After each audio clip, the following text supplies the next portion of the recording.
Hey, welcome everybody to Friday Night at the Crib. I hope everybody's having lots of fun with all their TLCs. I think probably the most there's there's two interesting ones out there. Um, Really? Just do? well, two of them are interesting, meaning They're a pain in the ass? yeah, there's some Do issues you associated like do you like Groundhog Day? Okay, go ahead. That's what it is. I mean, that's what a lot of these are. Do these things 9 times. Ah, ha, ha, ha. Like, come on. Oh, as far as the same targets over and over again? Yeah. Four And mastery runs of the other one. yeah, and I'm a little I'm upset that they put the 106 in as a target in the Hunter campaign.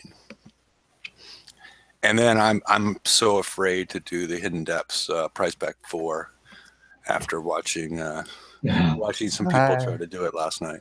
I am too. I'll say it'll be okay, but it won't be okay. So I posted the link to the show in case anybody would like to join us on the right-hand side. And I see in chat that Holsch was here 40 minutes early. Just so you know. Oh yeah, I forgot to introduce to everybody. With being early, I heard. Oh, really? Who did you hear this from? I don't know, but this sounded good, so just go with it, damn it. Yeah. I'm just wondering who you heard that from. But yeah, I posted the link on the right-hand side in case anybody would like to join us. But I'll introduce from left to right is the Holsch. Howdy, everyone. Magic Mike. Hello. Father George. Fuck off. And Two Doors. Science. And this is Hefe. And I will post the link one more time. It's always more fun when the community comes in and provides useful information to everybody. And later we're going to be having our having a moment of silence. So, Oh, doing that aware of first. that. Well, should I start it now? I mean, that I would think. Okay, yeah, I guess that makes sense. Let me move some windows around, and This man has had a hefty influence on the Crib Show. I consider him a generational American. Yeah, well, that was leading for Hefe, so Hefe can take it. Okay, yeah. This is a moment of silence for a generational American, and we'll leave it at that.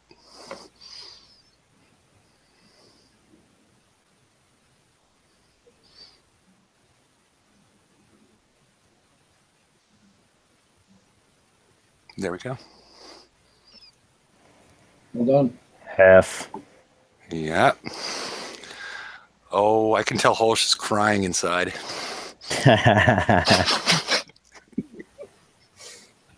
So, I guess we can start with the rest of the slides, or unless anybody has anything they want to start with. Does Holsch even know who that was? Yes. Daddy. Oh, okay. I mean, Daddy. I'm just checking. Daddy.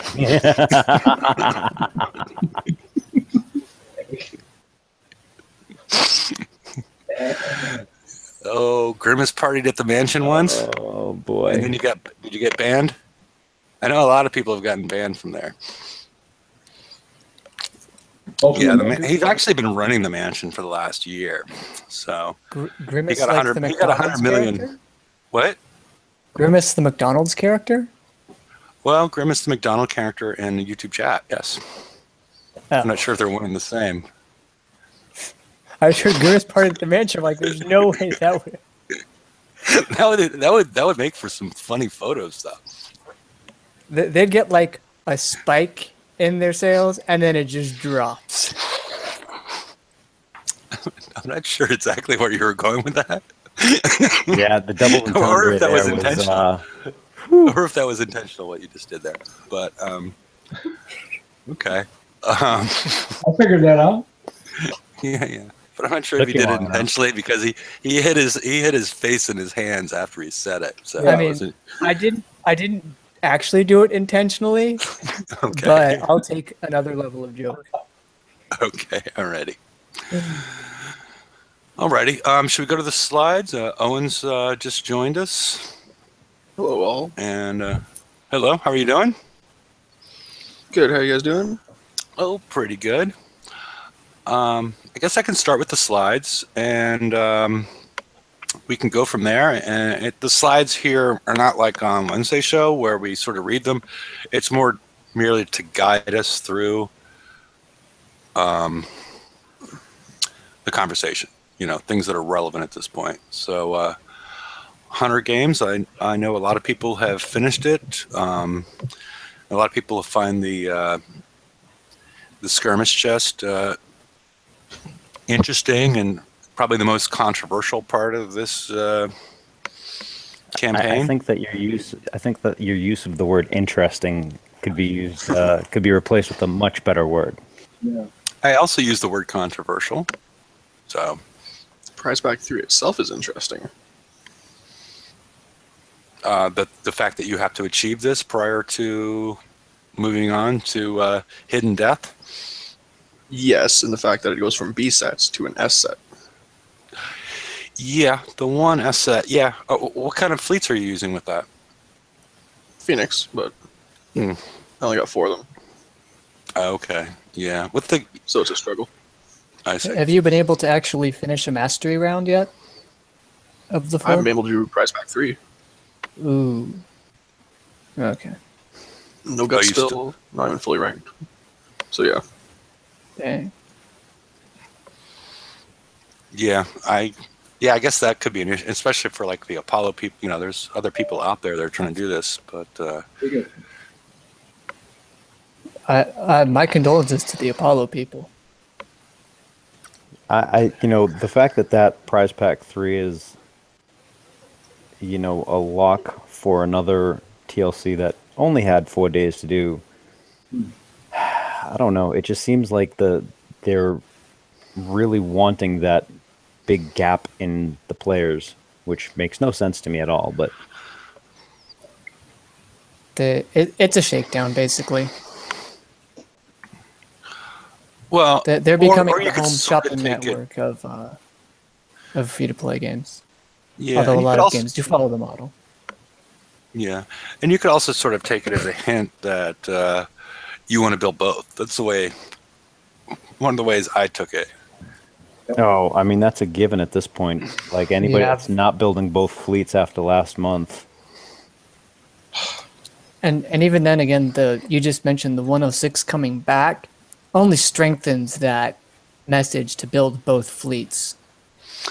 Well, yeah. I mean, we talked about that while the raid was going on. I mean, is this going to go into the map? Are we going to see it again? And lo and behold, there it is. What, So a week, 2 anybody weeks that's- later? Yeah, Good. and people that hadn't built the Skyfires, they still have to build that flagship, and while they're trying to build these subs that they can put away for the second month when they have the hunters ready. Yeah, and then here's the other controversial part of this thing is the skirmish chest. So you get a total of 5 if you do the mastery prize each time.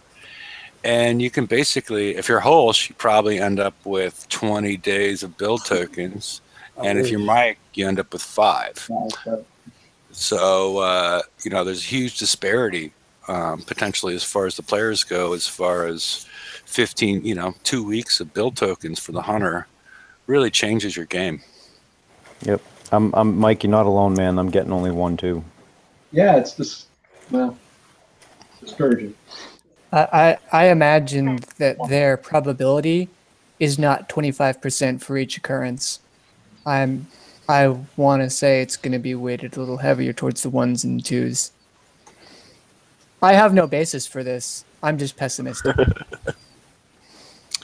Yeah, and that's something that that's going to come up a lot as far as what they did this week is the randomness of certain things and how it's going to impact people long term. Not only this, but the tech up raid or TLC also Yep. can really screw people up if, Even in the short term, like this raid coming up in 2 weeks short term. Yep. Mhm. I mean, and the thing is, it's not. The problem is, this is like a snowballing effect, and that's what I'm more concerned about than any individual issue. We had the 106 show up, then we had that awful VXP weekend, which is exacerbated this weekend because you got a courage, tough shit. I mean, and then we have that TLC where you might get something really good in the first 3 or 4 instances, or you might get the ones that you really don't need, and that elusive 1 or 2 that you want in the last couple of iterations, and you're screwed because it's horrendously much harder than the first few.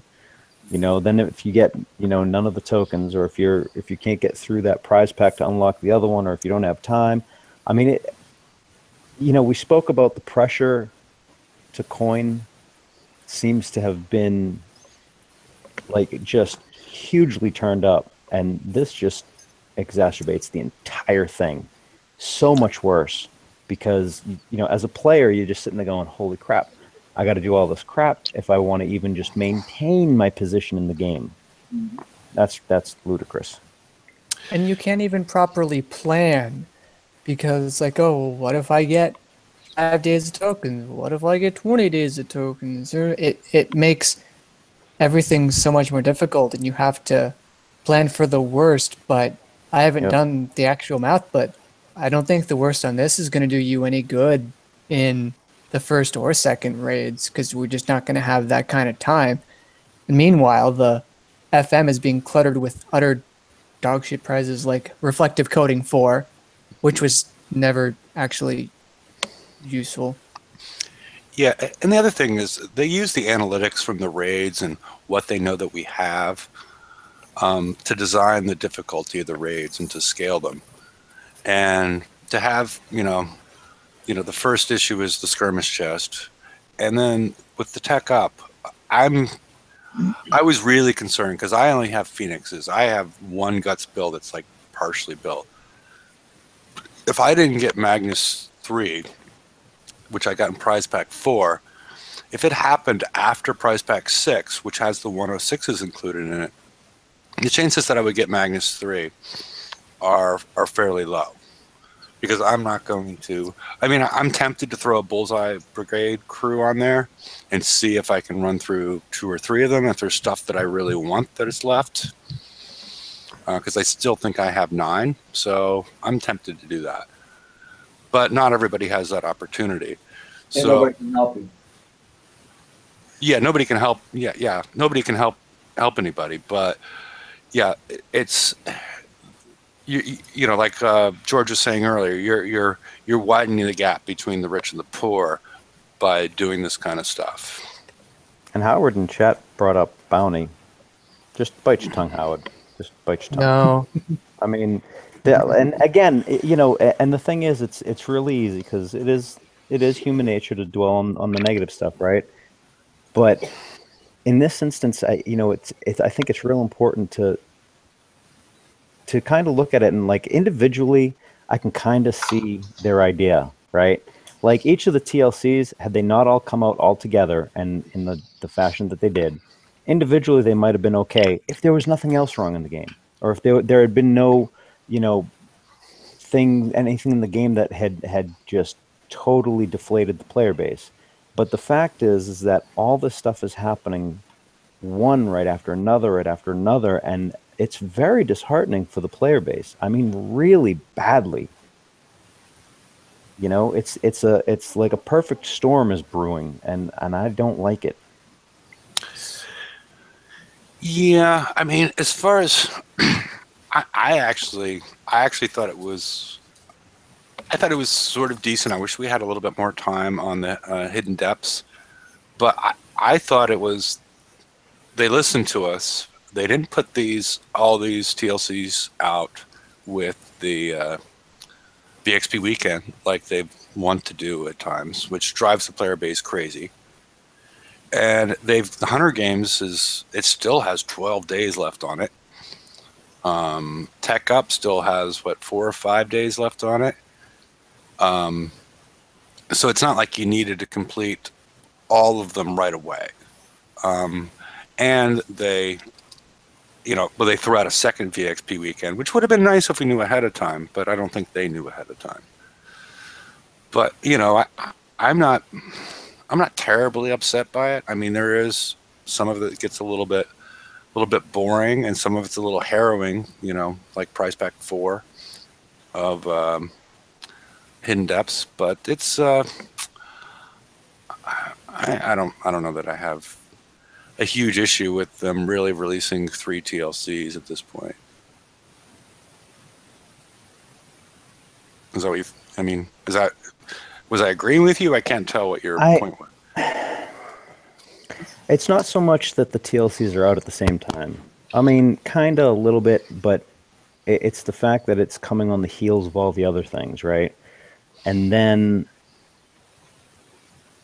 like, look, if say the tech ones came out by themselves one week, right? And then the rest of the TLCs were repeats or something, you wouldn't have this enormous pressure to try and complete everything at once. You could kind of be like, oh, okay, well, I don't need, the Gluttony campaign as much as I need the Tech Up one, so I'm going to concentrate on the Tech Up one, right? Right now, and this is, again, coming on the heels of all the stuff, which makes it worse. It makes us perceive it worse, at least. We have the Tech Up one that you need to get, and the progressively harder instances for each for each prize pack, but a randomness in what you're going to get, right? So you can't plan out, like, I can do this many times and then concentrate on this one and this one. And then you have the Hunter Games that you have to get up to prize pack 3 in order to get to the Hidden Depths one, and the Hidden Depths one only had 4 days, and it's like, it's just the pressure. They're just the timing is bad, and the pressure that is putting on the community, or at least the perceived pressure on the community, is bad enough where I think there's, like, people are just starting to push back. They don't like it. And then on top of it, at least with my response, like, my interaction with CS lately has been kind of bad. I mean, really bad. So, like, everything all together is just, that's what I mean. It's like, it's not just one thing again. Like, if you look at one thing, like, and I know the problem is business tends to look at one single instance of a thing at a time and cubbyhole everything, right? And when you do that, it's not so bad if you take it individually and on its own without having it in context of anything else. The problem is as a player, we take it in context of everything else because we're fucking playing the whole damn thing, right? Yeah. So then when you look at it, it's excuse me, it's the forest for the trees thing. They're looking at the trees, we're looking at the forest. And the forest looks, kind of raggedy ass right now. Yeah, I feel like a few people at the company should try and do this, but they can't play during work. And they should at least, like, log the gold they use, even if they use funny money, which they probably would if they could. Like, these players have jobs and maybe school and other real life things. Like, if I were retired and set for money, this would be a very different experience, but it feels like a heavy crunch on my free time, and I'm sure to some it feels like free time and finances as well. So this should be a game that we play for fun, for maybe the mental challenge or the joy of conquest, but the mental challenge is being thrown away by massive variance and unrealistic expectations. I think I worked out the math the other day.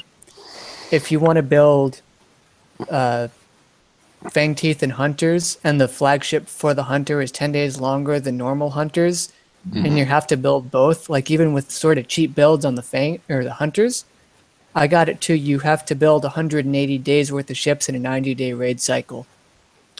Yeah. Yeah. See, Give and us that brings tokens up for that. a really good topic that it's not even a topic, but like an idea that we've kicked around a couple of times, where maybe the location of the company is actually skewing what or how they perceive value in the game, because out in Cali, everything's really, really expensive. I mean, the cost of living is Yeah, but insane. I think it's But sort I of mean, look, here's simplified. I think that's no, simplified because I mean, I'm sure they have I think people that are doing things that's part of nationally.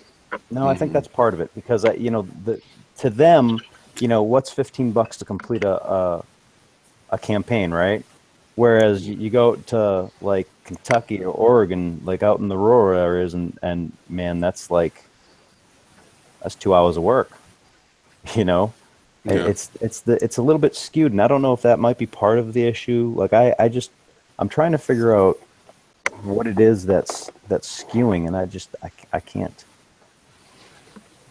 Yeah, I'm curious what Ford's talking about. He says I'm missing those free and easy chests, so I don't know what's going on over there.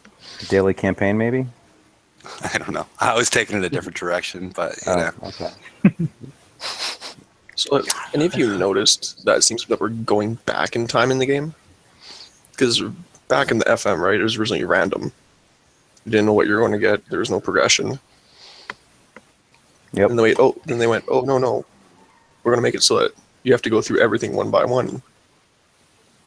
And now look where we are now, where it's random again. yeah, I don't. Yeah, somebody. Yeah, I agree that somebody's come in and decided to make things random because it is. It's in a way, it's more exciting, but I'm not sure in a good way. It's like playing slots. This If you is want more random, like being like handicapped, handcuffed to a bed with, some hot chick with a knife, is as opposed to, that's Man, exciting, but not necessarily, I if you want variance in your games, there's tons of free slots games on Facebook. Go play those. There's flashy lights and spinny wheels, and there's fake currencies, so you don't even have to go out to the casino and spend real money. You just sit and pull a lever and watch the shiny bits, which is a thing for some people, and they can do that for free. If you were talking about a strategy game that requires in-depth planning and foresight, and then you throw us this crap, well, that's not really helping. That's the catch right there. How strategic is randomness? I mean, there's a certain degree of planning, and there's variance around like crits and other things. Maybe like the stun is How a about variance. just shipyard time? Yeah, like that is the key. Like that is the single most important thing in this game is shipyard time, and you're throwing variance into that.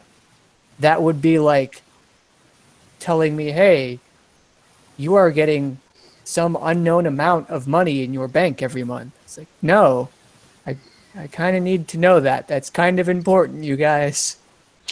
yeah, well, it's especially, because this is for PvE, and so you're going to be ranked relative to the other players as far as the effectiveness of you being able to hit the next set of targets.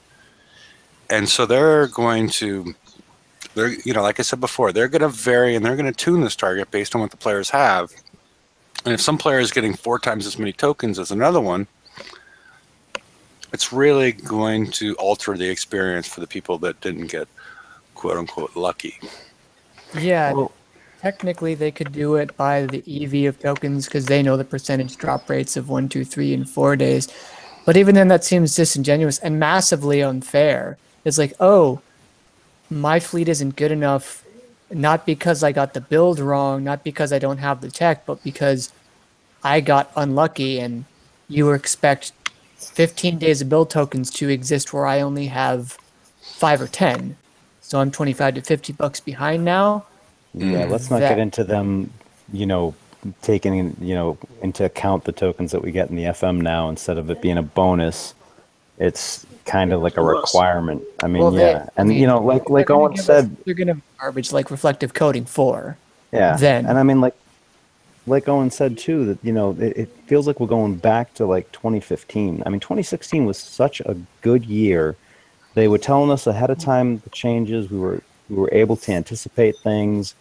I mean, people started coining again. People were coming back. I mean, people were going, "Hey, I can recommend this game again." Like it was getting really, really good, and then all hell broke loose this year. I don't know what the hell happened. G'day, pirates. How we going? Hey, Toxic. How's your morning going? Yeah, not bad. I'm about to indulge in breakfast. Ah, very nice. Alrighty. Well, some people have gotten plenty of hunter tokens, and now have the ability to, with the second VXP weekend in a row, to rank them up. So I guess if you have it, then you can build them and not interrupt your. I wouldn't interrupt your Fangtooth builds, but it seems like you might want to take a little break and maybe use some of those tokens to get these things going and get them ranked. I have a feeling just from trying the tides and the fangs and the targets, these are going to be so much more fun to drive. But again, we're seeing repair times. It's great that it has a great repair coefficient, but man, 3 hours for blank hull, 3 hours to repair. Come on. I'm happy with the build times though. And then you add armor. I mean, you're happy with the build times because it's compared to a 20-day Fangtooth. Mm-hmm. Looking at 12 days for mine. Well, and the other issue with the hunter is it's not really effective until you have 4 or 5 in a fleet, Right. because of the stacking and special abilities. So they're not as, if you have, you're better off probably with one, except for the unreactive stat, you're probably better off with one Tide Seeker than you are with one hunter. I hope someone tries 4 hunters and a tide, because the tide with the new stuff and the tide's inherent tons of damage is tons of damage, and you have it sit behind the fangs, which sit there and just take all the damage from the splash and the everything. So what are you guys thinking between the hunter and the fang tooth? Which one would you go for? Like as it stands now, all the information we have right now, would you both build? Yeah. Well, I would build the Fangtooth first, because the hunter is not going to be effective with 1 or 2. Right. And unless you're going to coin, you're only going to be able to get 1 or a couple. Well, unless you're Holsh and you got 3,000 days of tokens to build it. Fat stacks. Yeah. We know the way he runs down there, but yeah, it's not going to be effective until you have several of them built and ranked, and a lot of people aren't going to have the opportunity without coining it to do that. So I would just personally go ahead with your Fangtooth, and to the point in time where you can take a break on the Fangtooth and feel that it's somewhat built, and then start building your hunters in the background. Yeah, I think that's an interesting decision, because I think a lot of us are building Fangtooth because we're sort of committed to building them, because we've already spent so much time building them, because we couldn't build hunters. They just weren't available. But if you told me right now that I have neither of these built in any form or fashion, raids in 3 weeks, what do you pick? I pick the hunter, because I know with these tokens it's going to be a little hunter focused, but even still you can get sort of blanks out. They're very durable. Their damage isn't particularly high, and that's going to be a problem. But I've seen people play level 7 of Prize Pack 4 of the campaign that's like the S target or supposed S target. And I've seen Fangtooth just get eaten up.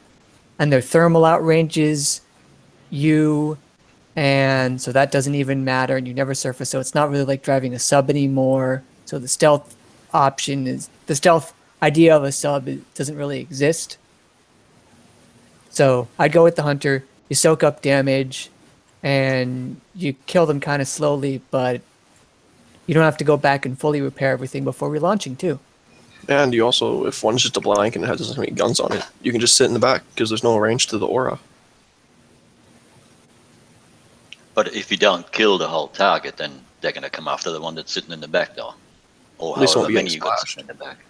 Oh, and how did you get a 12-day build, man? Mine's 17 days and 12 hours. We cheese the armor a lot. Yeah, I have no charged armor.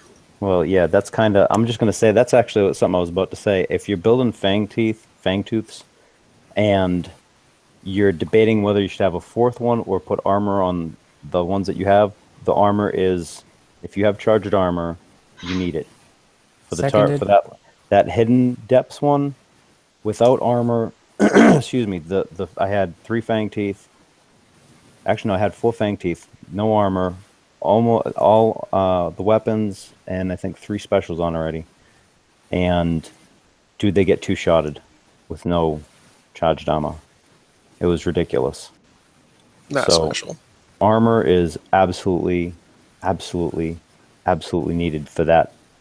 If that's the next S target, I mean, other than the fact that everyone's gonna be pissed off when it hits the map. I mean, look, I have enough nightmares about like 2 weeks from now. Can we not talk about 4 months from now?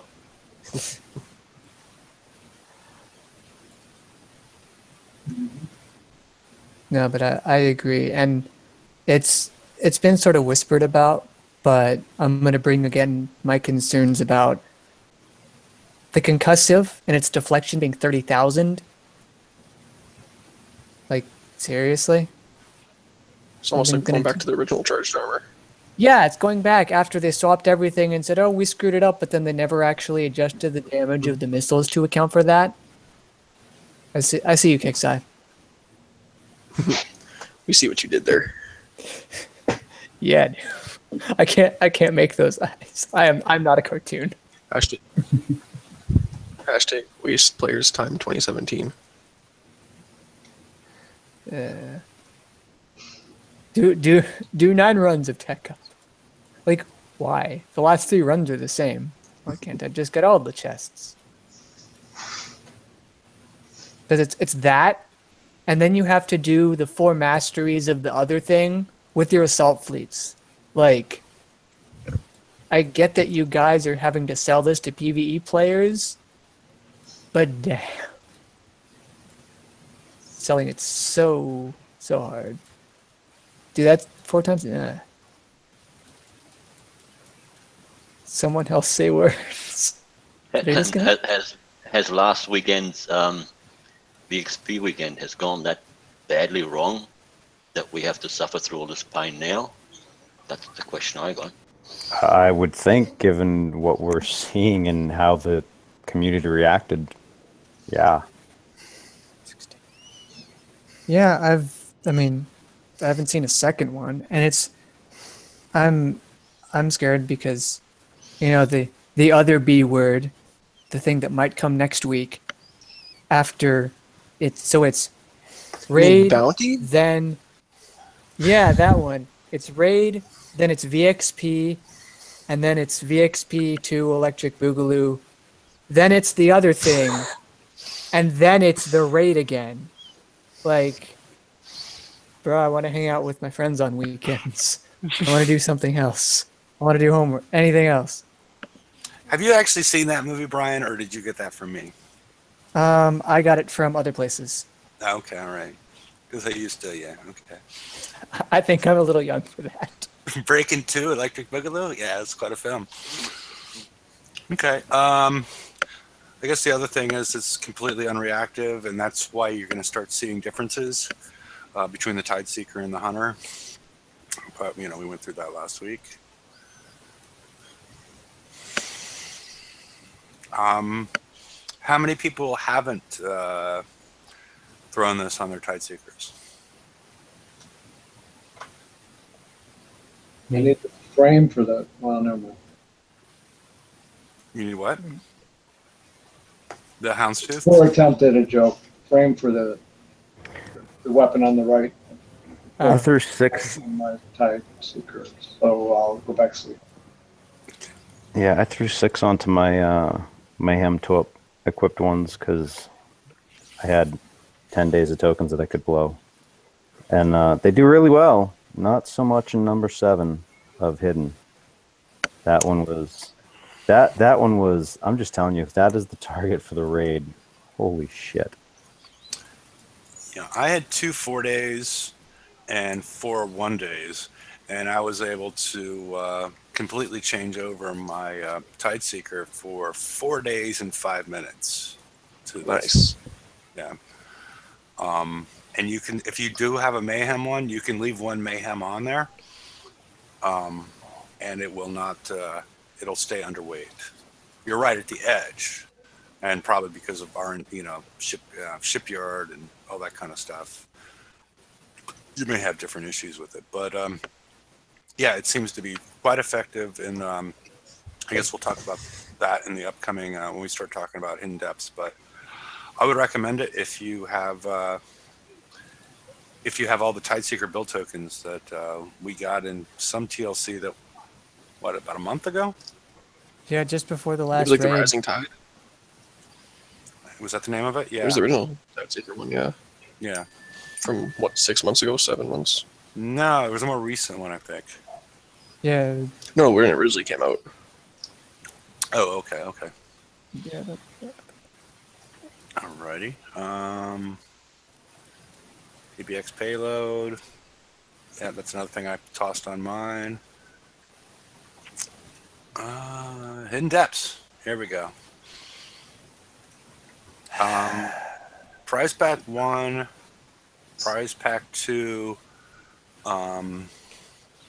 If you refit, if you have 2 Tideseekers and a Harlock, you can tear through these fairly easily. Prize pack 3, you don't really have a issue until you get to the last target, and then you start to get the slowdown effects, and you start to see why the hunter is more advantageous because of the unreactive. And then prize pack 4 I have not tried yet. Anybody else's experience with hidden depths? Yeah, I got... So in the 6th target in prize pack 3, what I did notice was the tides, while they slowed down, the fire rate did not, or it didn't appear to be. So if you are careful, you can go in and avoid getting stunned and activate a couple of the subs and run back, and that way the subs will separate. You'll be able to get some bloodthirst between each of the subs, so that way when you go back in, once your bloodthirst is up, I mean, that's the biggest catch. Now, in the last target of prize pack 4, number 7, it doesn't matter. Like one-shotted. You are, once you get into range of those things, you get your ass just flat out handed to you if you get hit. I don't know what the damage is, but 2 of my Tideseekers each have 1 charged of each, and they just sunk. It was just retarded. And then I went in and I messed up driving, and I'll probably put up the video in a little bit, but I mean, I messed up driving, and I lost my Fangtooth fleet twice. With the Grease Monkey, it was 13 coins total. Or 12 coins? 12 coins total, something like that. It was 12 or 13 coins total.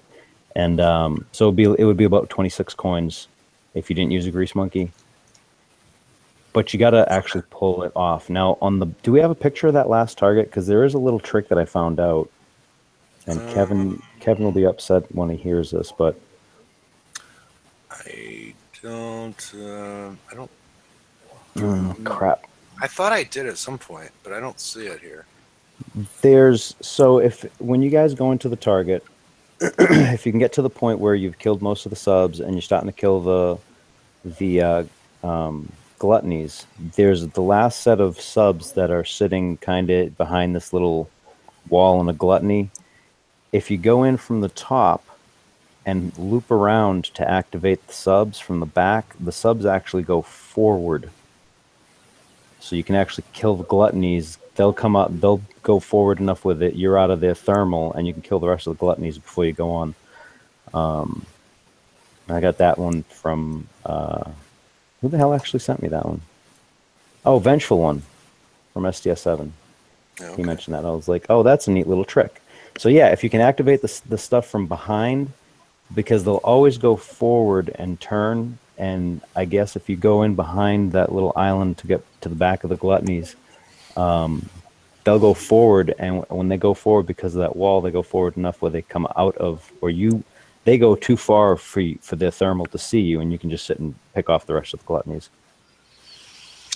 Yeah. So. What is the ship that has what's the name? I tried to go through and try and get pictures, but I guess they weren't doing it at that point, but I was trying to get pictures so everybody could talk about the same ships, so the Viper Tooth. Everybody knows what the Gluttony looks like, but the Viper Tooth and I don't even know if the Electric Eel is one of the ones we're dealing with. What's the one that's doing the Prideful effect? And has anybody figured out if there's a range associated with that? Or, I mean, it's basically 3 seconds. Yeah, that's the seconds most on, 6 seconds off, but it's the most inconsistent thing. Like, I cannot figure out what the deal is. And I mean, the thing is, I charge them all the time, so I don't know if maybe that's why I'm not getting damaged sometimes, and sometimes I am. But yeah, I don't get consistent results for that Thorns thing on that little sub that has no thermal and no sonar. Yeah, it's at this point, until we figure out what the issue is, it's not enjoyable. But look, here's the thing: is we're hitting targets, right? And it's not cheap repairs, right? And we have to actually build these hulls in a very finite time, in which we don't have enough time to actually do it. We need to know what the fuck is in the targets. I mean, you can't throw something in there and just like, oh well, they can figure it out. No, that's bullshit. Stun from the drones, flaming cheese balls. They can, they will, they did.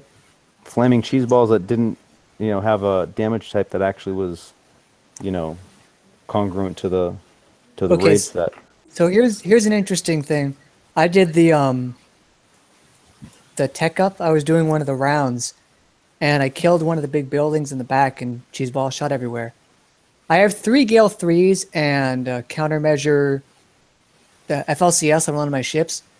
2 entire salvos didn't kill a mortar. But when the mortar landed, it landed on my ships, and it took about a 1/12 of my total fleet health, which is a lot less than they were doing. And I don't understand that. How so many things could miss, and then how I could get hit for so little. But yeah, explosive that. The clouds are corrosive. I don't imagine they're going to change that because they've already set a precedent of completely cheating the social contract of we're only going to give you 2 damage types in the raid. At least they fixed the clouds to be explosive now, I think. Oh, they did? Did they? I heard that they had corrected that.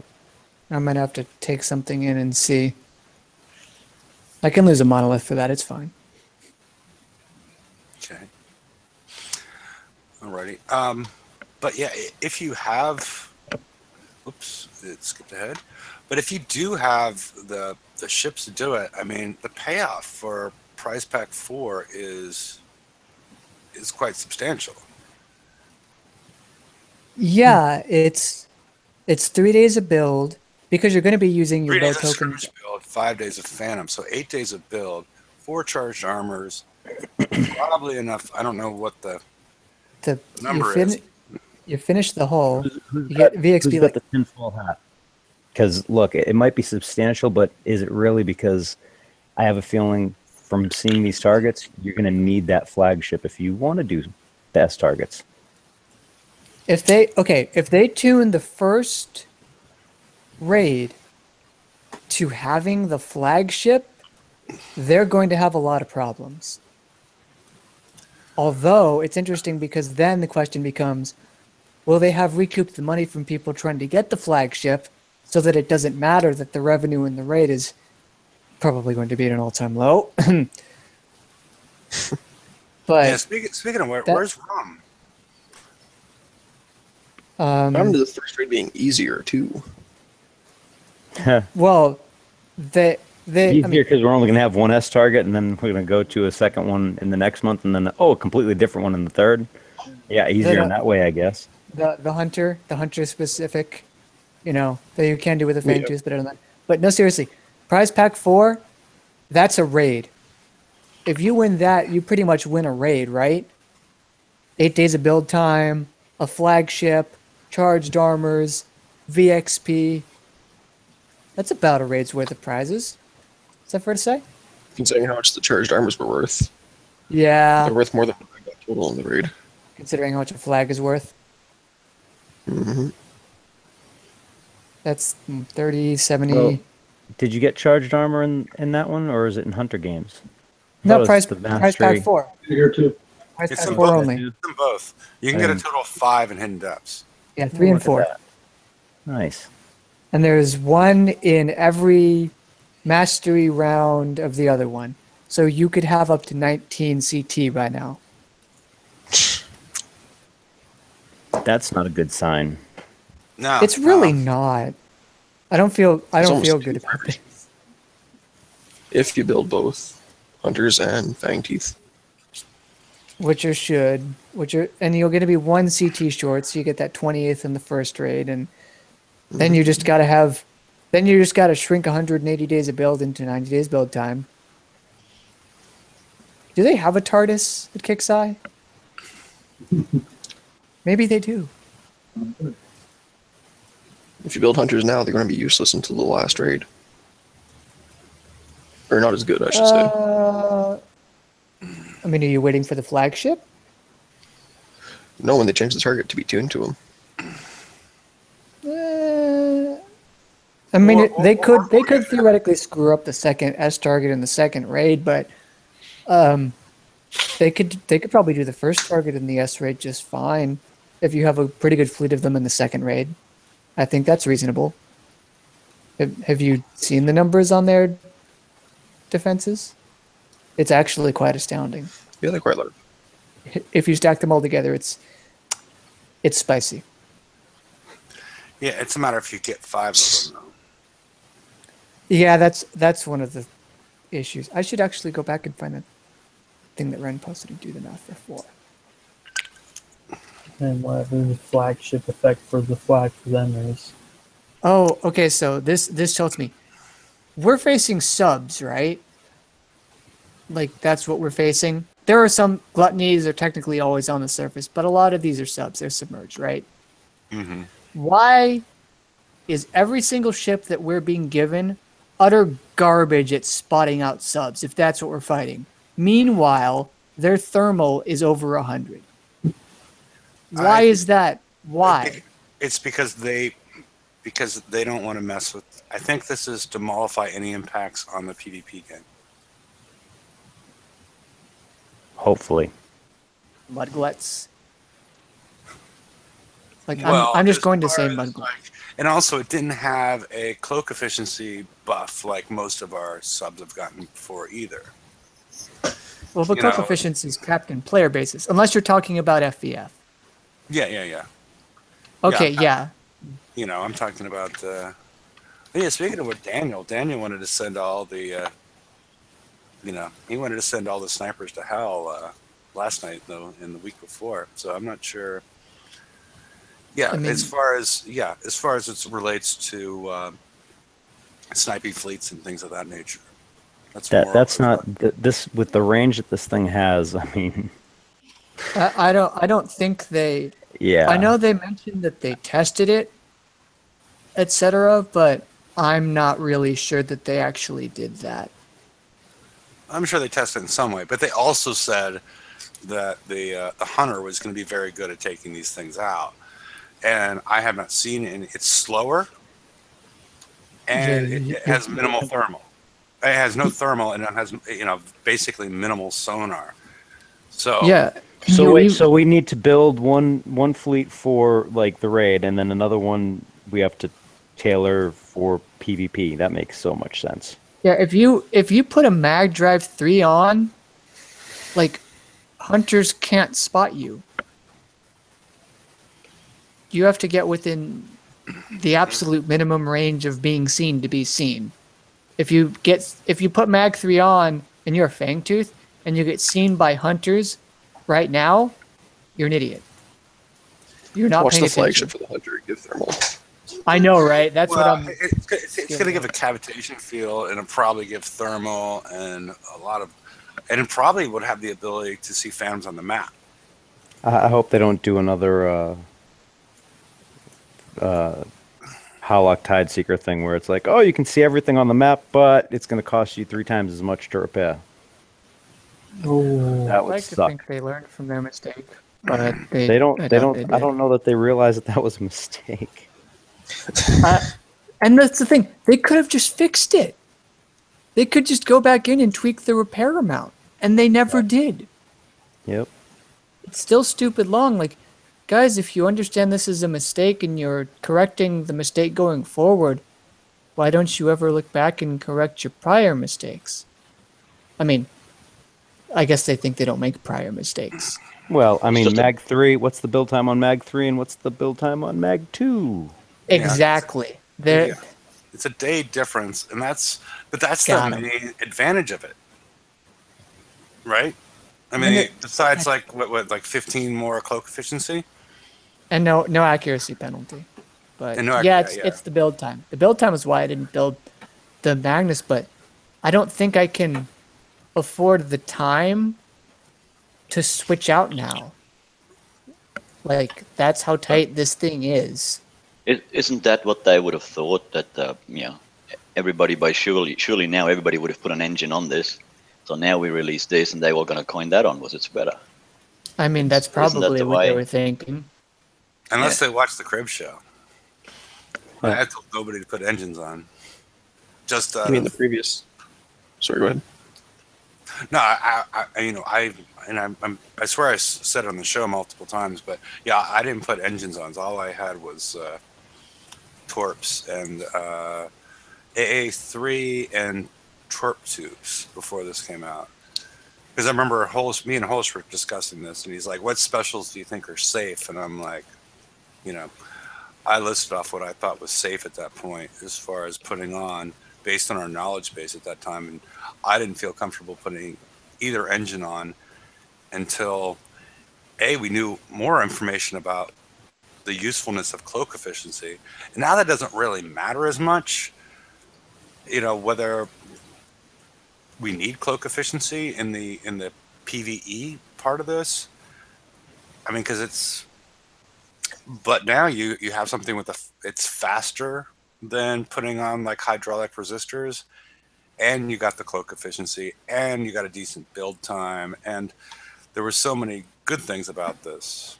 But yeah, my main concern at that point was, do we need cloak efficiency or do we need concussive defense? The difference between. Well, the thing is though, is everyone was waiting for the FM. I mean, even you said wait for the FM. Yeah, and then and there was nothing. Yeah, and then still on the show with, I said the most exciting, when last Saturday's show, I kept on asking TSM to, he was going to show us. I don't know if he ever did it because I'm, the TFC page has been so busy. As far as try to show some sort of example, is cloak efficiency necessary? And I still don't know. Not that I'm blaming TSM. I'm just saying, as far as at least my experience is, I don't have the ability to test everything out, but I don't know if cloak efficiency is needed, at least in the PvE game at this point in time. Does anybody know? I am not 100%. But you know what? I'm switching my hydros to Mag 3. Mm-hmm. On what build? On my fangs. Hey, Ram. Hey, guys. Actually, I'm probably going to use it in the finish Price Pack 4? I did. Hey! I finished it before I got off last night. That's why we were talking about the other builds. I think I walked away at some point. No, we were talking about it because I said there weren't enough coins to build or tokens to build it, and I thought there was. Yeah, didn't they say there was? I thought there was. I think they said that. I think they said that in the post in the No, there wasn't because it's a 13-day build. I'm looking up your assertion. Yeah, because it was.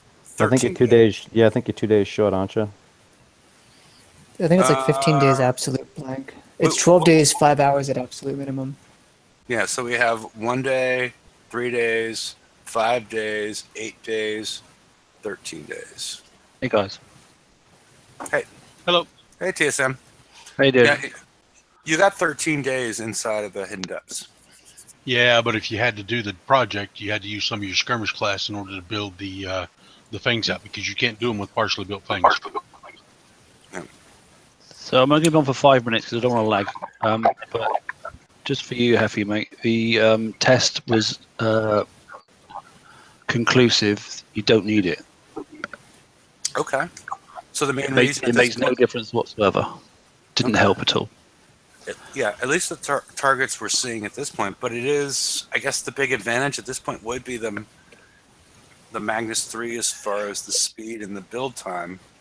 Yes and no. I mean, from my experience, and I've done a couple of the hundreds now, and I tested two different fleets. Two different ships. Mm-hmm. And I think if you go over a combat speed, a little like when we did the Hell Race, if you go over 63 for combat speed, you'll be forever stopping your subs, as opposed to just kiting, paralleling. I'm finding slowing my subs down and paralleling much better. The only thing I have done though is I've put, oh god, what's the sonar? Not the sonar one. What's the other one? That Sonic retargeting. Sonic retargeting. That's on there. Okay, I know part of it is irrelevant, but obviously you get 40% extra sonar, and I'm managing the spot with that much better. Obviously, the speed ones that come in, they've got the blitzing effect, so I'm managing to avoid those. And my combat speed without the flagship, because I haven't got that sub built yet, because I'm obviously still doing the last round, will be 63 once I've got that. But at the moment, I'm using the hydraulic resistors, and these subs that I'm using, I've only got one now. I'm in round 6 of the last round, and it's a third dead. Okay. And it's only one sub. Yeah, well, you might want to go live on that. We were watching Rum hit the last part. Well, I can sort of go live, but you know what it's like when you start streaming? It's okay, because we were watching, because that one seems to have some tricks associated with it. We know what horrors await you, TSM. Good luck. It doesn't matter. I mean, at the moment, it's cost me nothing. I used 3 Tide Seekers for the first 4.5, and I've just switched to this one here, and I've got 25 minutes left, and I'm halfway through number 6. I've only got number 7 to do. So even if it does cost me if the ship dies 3 times, I've got the whole lot for 12 coin. Good for you. Well, that's like a whole raid for 12 coin, isn't it? Don't run out of time. I've got 25 minutes to go, so I've got one more round to do. Okay. No, you're in good shape. But I haven't done 7 yet, so Yeah. You may have a different tune unless you've been watching, because some people seem to be able to do 7 with minimal damage, because it seems like there's like some sort of atomic bomb type of weapon that one of the subs is firing, and it'll take down a whole fleet. Well, I can't take down a whole fleet. I've only got one ship. Yeah. It's 7's going to be tricky with 1, just because of the timing. If you can make sure you keep your lanes open so you can get the hell away from the stuff. Yeah, that's what I've been doing. Yeah, I've still got 4 charge armor on this one as well. So. Oh, see, now that makes that's going to make a huge difference in 7. Yeah, it's massive. I've got 2 of each charge, and I think that's making. So I only built 1 sub on purpose because I thought I want to see what they're like. So I built them first and put, like you say, we tried out the stealth against no stealth, and then I stopped doing that, and then I've now just put this 1 sub and put the 4 charge on it because I want to see if that was. I was going to go 3 of concussive, and then because obviously you can get loads more. I didn't think we were going to get so many concussive charge, but now we seem to be getting plenty of it. I was working out whether it was going to go 2 and 2, or whether it was going to be 3 and 2. But 2 and 2 seems to be working quite well. Those of you that have access to the guys that are building these targets, ask them why the flip they decided to make walls pop up again. Yeah, I've noticed that. That wasn't And very I want bright an honest thing. answer. I don't want to, oh, we thought it's cool. I want to I know can that they put guess. them in there for lag. I can guess. No, I don't think they put them in there for lag. I No. think the reason they put them in there is because people were finding little tricks to activate stuff or prep out stuff, and But George, it's to why the mitigate that. pop-up walls? They can put the walls in there permanent because some of the targets have them in there permanently. Why I'm the gonna pop-up guess. walls? I'm gonna guess because it's in the library somewhere, and it's easy to just put them in rather than go in and redo the target from. I'm thinking the same thing, actually. I'm betting it's just a lazy programming thing. I think it is too. And the crew I'm using, by the way, because I've only got one sub, I'm using Midnight Marauders as well, because obviously the more it gets damaged, the stronger it gets, and the faster the reload, the more, all that sort of stuff. So that's also paying dividends as well. So it's an unused one a lot lately because obviously fleets unstack, but with a single sub, it's doing all right. There's no doubt I'm going to have to fix this sub. It's never going to get through the next round. But well, like I said, if you keep your lanes clear, you should be able to get a good amount done with each time that you go in. I mean, the only thing with the Mag 3 thing is, like, I'm worried that they're going to do the same thing that they did in this last raid set, where last month we're going to see the subs get a speed boost, and now the hydros aren't going to make it. Well, I'll prep for that. I've got a slot where at the moment I can take off if I want to, and I can just put the minor speed up on it instead. Which is not exactly a bad fix these days. So I can gain 20% speed if I need to, and then after the raid's finish, because I want to use these things for something else as well. You see, I don't just want to use them for the raid because it's a hell of an investment, isn't it? Just for one thing, right? Whereas I can see these subs being used in other areas. So, in the PvP. Even in PvP, because I've seen somebody already put one of these subs in their base defense in the channel, and they're having some fun, catching lots of people out. Imagine, because there's hardly any base fleets now that have actually got thermal or sonar. So, yeah, he's having fun. Because I'm in the is it 175 I am at the moment? I have to look with the police going on. Yep. And I watched a couple of guys with these subs in their channels. It's quite funny to see the least. Because people are not expecting that, because you're expecting the old ghost crawler, aren't you? But it's not. So these move much faster. That's one thing I will say with this. So these targets, obviously being what they are, raid specific, you think the sub is very slow. Then you go back into normal piece of the game. The subs are really fast. Yeah, obviously. yeah. They are. They're really quick. Yeah, they're not bad. Well, they're downside faster than the ghost crawler. I know that. Yeah, but what's the ghost crawler going to get if you put it with Mag 3 on it and maybe a speed upgrade? I think I managed to get to 55, I think. Is that it? Yeah, I think it's never been a fast hull, has it? Right, Yeah, so I've got 20 minutes left now for the last one. Just starting the last one. I don't know if I can screen share. I don't know if I can do. Oh, I probably can. I'll give it a go. Well, I'll tell you what. Why don't you go do it, and I'll light you up, and I'll broadcast it. Well, okay. I'll give it a go. I'm on now, so I don't mind. Put him on present. Okay, we'll watch it. So I've got half a ship here left. Let's just see what happens. I don't know. It'll either work or it won't work. So for the I put a ticket in obviously because I had to stop earlier on, and they give me 50 gold for the cock up earlier on as well. So basically, I'm doing this for free. No, I couldn't.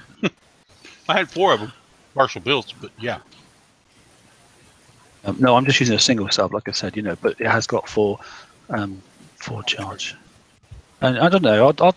Do you know what? I might get smashed in a minute, and I might have to go back and do something else. But I've got 50 coin free, so there's my budget. I thought I'll give it a go. Can't quite remember what this target's like, but hey. As long as these subs aren't too much quicker than the other ones. Bye-bye. Are they? No, I forget the charges, yeah. So I tend to go up there and then get them in, and then parallel them. Yeah, those guys you can. You can the other ones as well. You just got to turn away from them. That's all. So he'll come blitzing in a minute. So this one doesn't. There he is. There he is. I've got to try and turn. They don't blitz for too long. They're stopped now. No, that's what's cool. But they also, when they start their blitz, it's a straight line. It's not a turning blitz. Yeah, but it's not horrendous. Well, let's drive into it and let's just see how long this sub's going to last. Are these stronger now? No, see, they're not too bad. The charge is surviving. Yeah, that extra plate is definitely stronger. Get rid of that. Now, because I'm out of the way of that one, this one shouldn't. Oh, yeah, he is. Yeah. Yeah. If you can get away from those far enough, those can't see you, and you can actually just kite them out of the way. So I'm still not doing too bad. I'm definitely gonna have to use another sub, but sorry, go out and fix it. But this one is 4 coin, I think it is. Isn't it 4 coin for one? Two. It's 2 hours and 5. No, how many is that? Is it 4? 8? I don't know. 2 hours and 5 minutes to fix it anyway. Yeah, that'd be 4 coins and 5 minutes instant. Yeah, just not too bad. So it seems doable, doesn't it? Yeah, I'm still trying to figure out, because we were watching Rum hit this with 4 last night, and it seemed like there was some crazy death weapon that was involved, because all of a sudden, boom, he was dead. Is this prize pack 4? This is number 7, yeah. Oh. Yeah. This is the last I'll tell one. you what it could have been, guys. Mark, do you have? Do you know what your specials are right now? Yep. There's no agility on it, by the way. No, go ahead. What are your specials? I've got no evade. You have a blade of armor 3? Yep. That's the difference right there. I don't have it on mine yet. Oh. Right. Okay. Okay. Golly, yeah, definitely. The big explosive is. I'm assuming, because like I said, I was in the preview. I played around with which one to put on. Whether I was going to put the new one on that does half and half, or whether I was going to put ab 3, and ab 3 definitely made a huge difference. So here comes that blitzer, and if I can turn north just in time. So I'm content with these subs. I think there's the sweet spot, just in between. You're firing, they're not. Right. So if you can mind that sweet, watching looks coming in from the right hand side, I can just see it in the corner of my eye. Hopefully, if I can go north, I can just keep out of the way. But even if I get snagged by a couple, the charge is doing just enough. I'm going to turn back rather than trigger those other ones. I don't mind taking a couple of bits of hit because I don't want to trigger the ones on the right hand side. So this thing can't see me. So right. But it does. So sometimes it's beneficial to take some damage, So I only got these to do now, and then I can go and wipe this out, and that's it finished, isn't it? Yeah. This is a whole different story. What's the combat speed on that sub then? Seeing as I'm not lagging, mate, I'll keep going there right to the end, okay? And then I'll show you what it is and that sort of stuff. So this is going to cost, if I don't die, this is going to be last the whole price pack 4 for nothing. Cost me nothing at all, not even a single coin. So I've only got 3 subs up there. So I'll wipe this out. I'll go up round. If I'm far enough away, I should be able to get that one from this side and just have those 2 left. But we'll see. I can't quite remember. Unless you've triggered it, you've got 2 of the. Are they up there hiding? Yeah, and one of them stays cloaked for a lot longer than what you think. Okay. Well, let's just see if I can get these 3 at the bottom. I mean, I don't know. I've never bothered getting this far, to be honest. But like I said, I've got obviously the marauders on, and this thing is getting stronger and stronger over time, and the fire rate is getting faster and faster. So. Yeah, and for people that, if you don't have the time to put on 2 charged armors, if you retreat, you're at least somewhat close to it. You're not exactly there because of the additional damage resistance. But yes, yeah. But if you back out and recharge, Yeah. I could have done 3 subs, couldn't I? I backed out, recharged, and come back in again. That's a very good point, actually, because I'm right down on my charge, I think. Hang on, let's have a quick look. Oh no, I'm not. I've still got a bit going.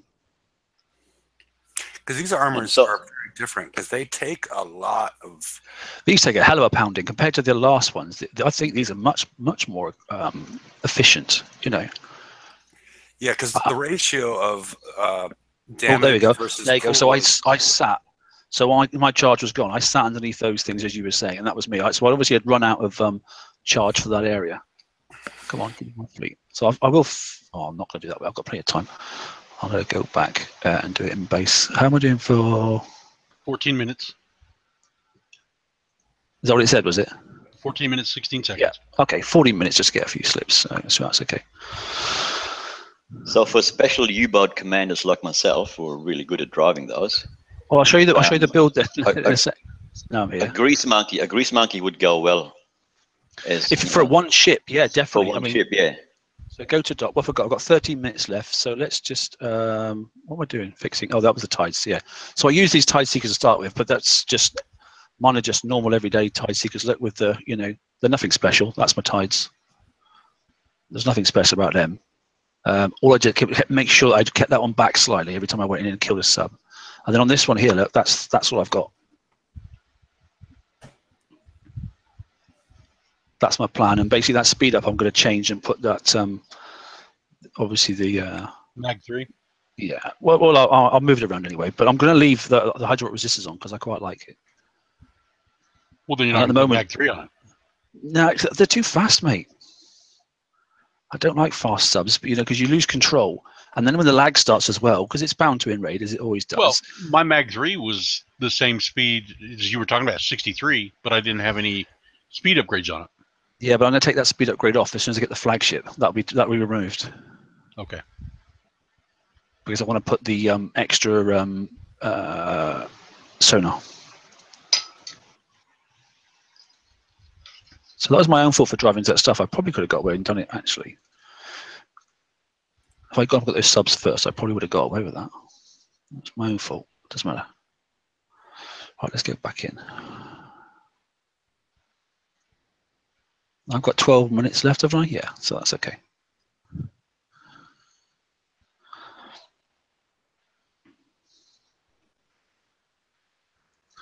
Come along, chop, chop.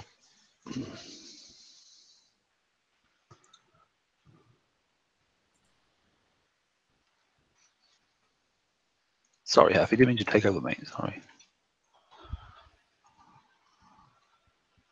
I'll go and wipe these subs out first this time, rather than trying to be clever. If I approach from the south, hopefully they'll fire down at me and I'll be able to come across this way with a bit of luck.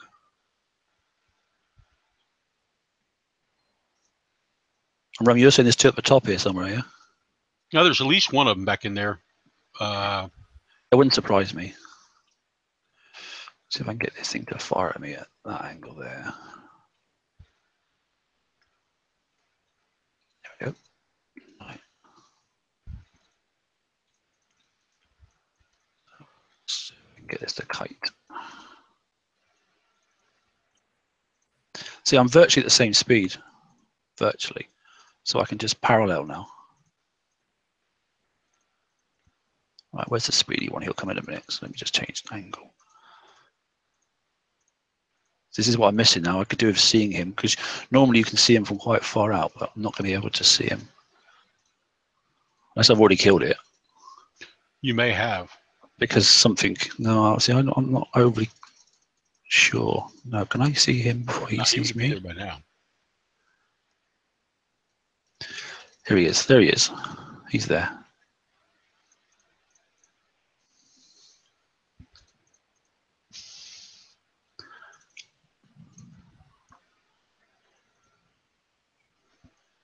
Already, compared to these ones, I'm so much flipping faster already. It's not a good angle to go at. It's just like hitting the ships at the wrong angle with your hell race, like we used to do. You've got to kite them at the right angle.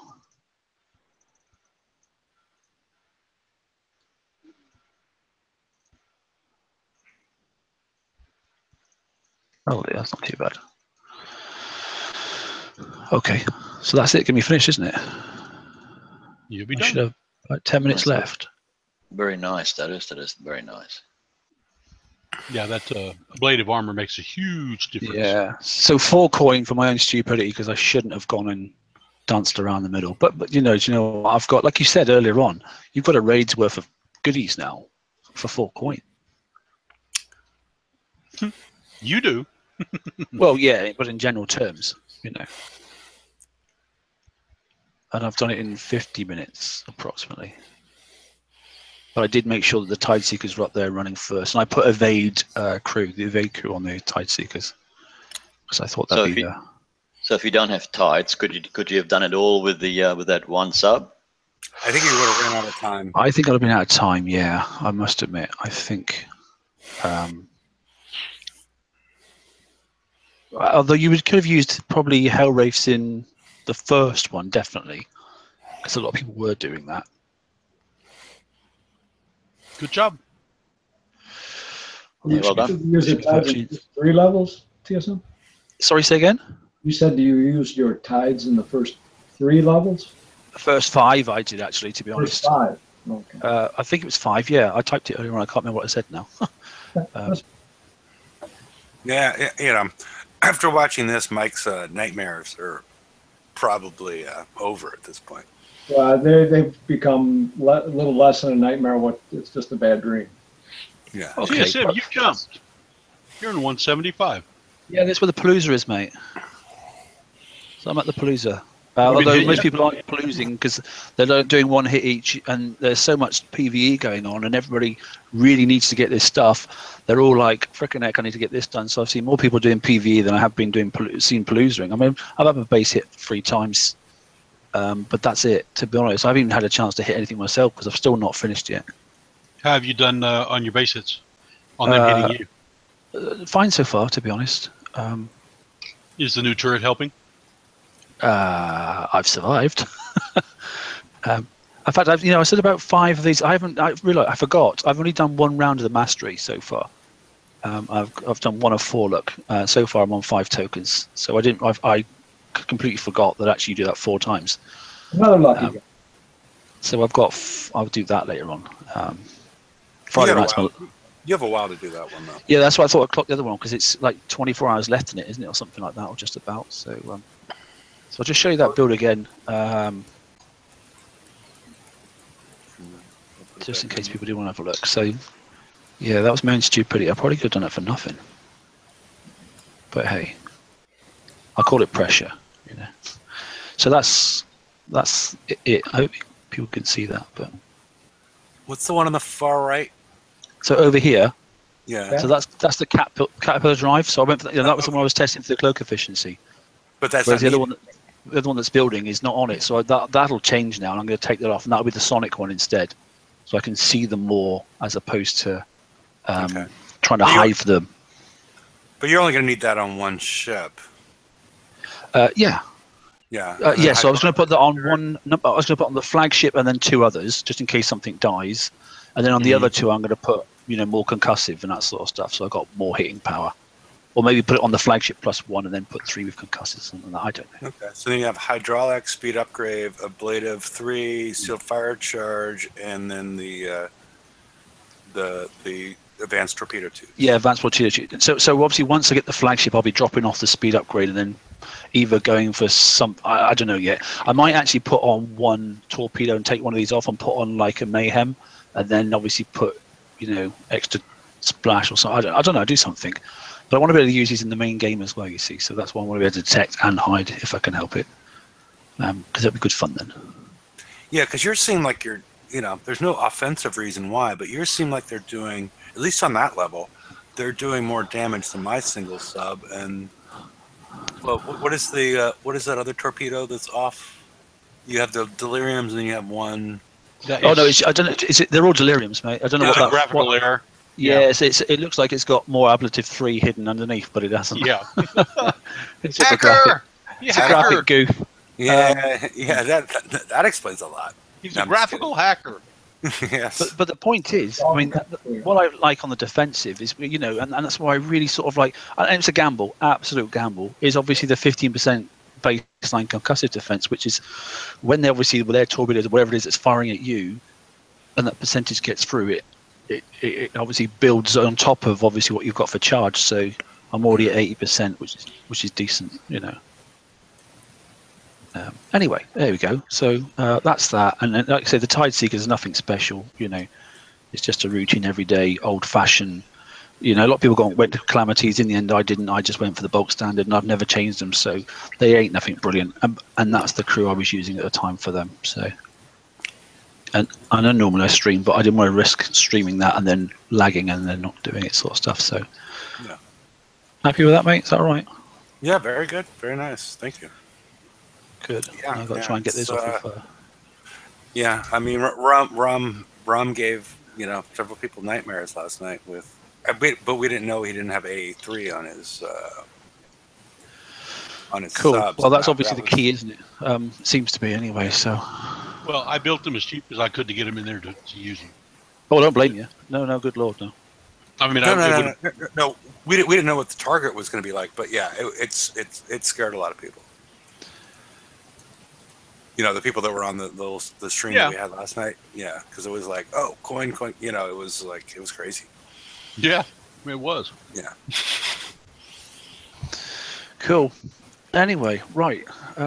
Sorry, I didn't mean to interrupt. I'll let you crack on, mate. I'll put myself on quiet now and keep listening to the show. All right. It's no problem. It's, everybody can participate, and it's good.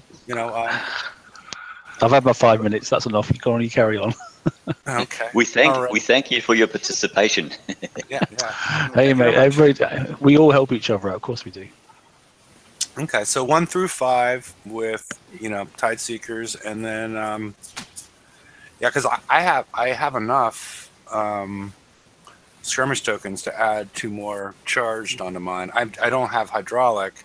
My build's going to be different. I'm faster, but I'm significantly faster because I have combat speed of 70, which is going to require more waggling. Because I liked it in certain places where if you did mess up and you got yourself like caught in a corner, you could outrun their sonar.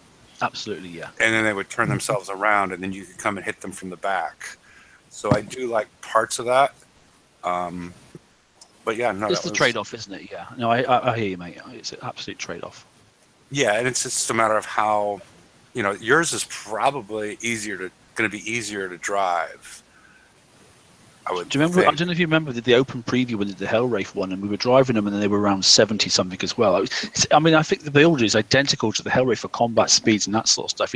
Apart from obviously this new flagship is going to produce an extra boost on top of that. It's the first time a sub flagship's done that. So, then I looked at that combat speed as well, and I did the math, and I went, I don't want my ships going that fast. Yeah. But some people like that. At least you can then, if you're going, if the blitzing sub, I don't even know what they call them, but the blitzing one is coming straight at you with your combat speed, you can outrun them. I can't. I've got to dodge left or right and make a decision very quickly which way I'm going. You can outrun. But I know I've got my combat speed just about right, so if they're coming along and I'm actually paralleling them, I don't really have to do any left and right turning, which is, swings and roundabouts. But I can't outrun, Bits and bobs, whatever. Bits and bobs, mate. You know what it's like. So is Andrew going to do a Hugh Hefner tribute on? I don't know, actually. He may. I don't really know, to be honest. I don't really think he would, but just throwing it. I don't think he will either, to be honest. But oh dear. Yeah. Well, I guess now that we've solved hidden depths, we sort of.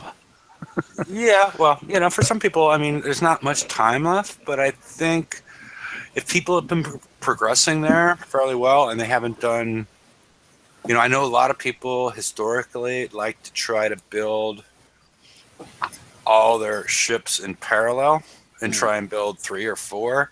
Those people might be in trouble. Yeah, I think you're probably right, yeah. And do you know what? Normally I do that as well. I must admit, I just thought, well, because you were talking about testing, or we were talking about testing, I thought to myself, well, I will. Then I thought, well, I'll go to the next level then, and now I'll test because I didn't think I'd ever have 3 for the next raid, for the first raid sort of stuff, and I'm not even sure I'll even be here. Oh, that's my 1 hour time clock saying stop. Okay. Yeah, that's my 1 hour session up. So I have a question. I thought Magnus Drive 3 got us a little more speed. It does. He's faster. Magnus 3 is faster. Yeah. By how much? 89 versus. Let me have a quick look, because obviously it doesn't. When you go into the ship is I'm looking in the inventory right now. Magnus Drive 3 bonus combat speed 111.4. Magnus Drive 2. No.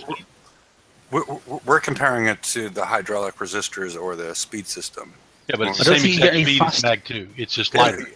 Yeah, it's lighter, but you also lighter, and it takes less than a day less to build, and adds more cloak efficiency. Yeah, it's the cloak efficiency you're getting on the Mag 3. It's not a combat upgrade. Well, it's also the accuracy. Yeah, the accuracy. You've lost that 5%. So you can't have it all. You can't have your cake and eat it.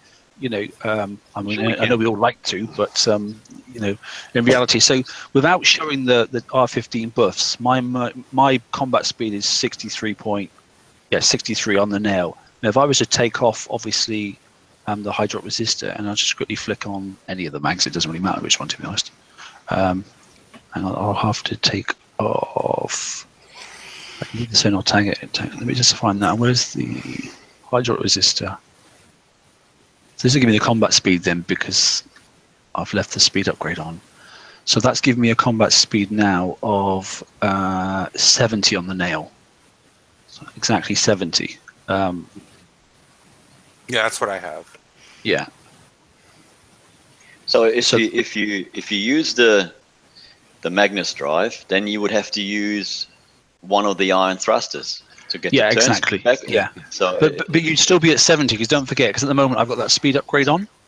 So if I was to take that off now and put the thruster on, but then I'd obviously put in the flagship, that would put it back to where it was again. So the combat speed would be 70. Yeah. And we don't know how this is going to progress from raid to raid. No.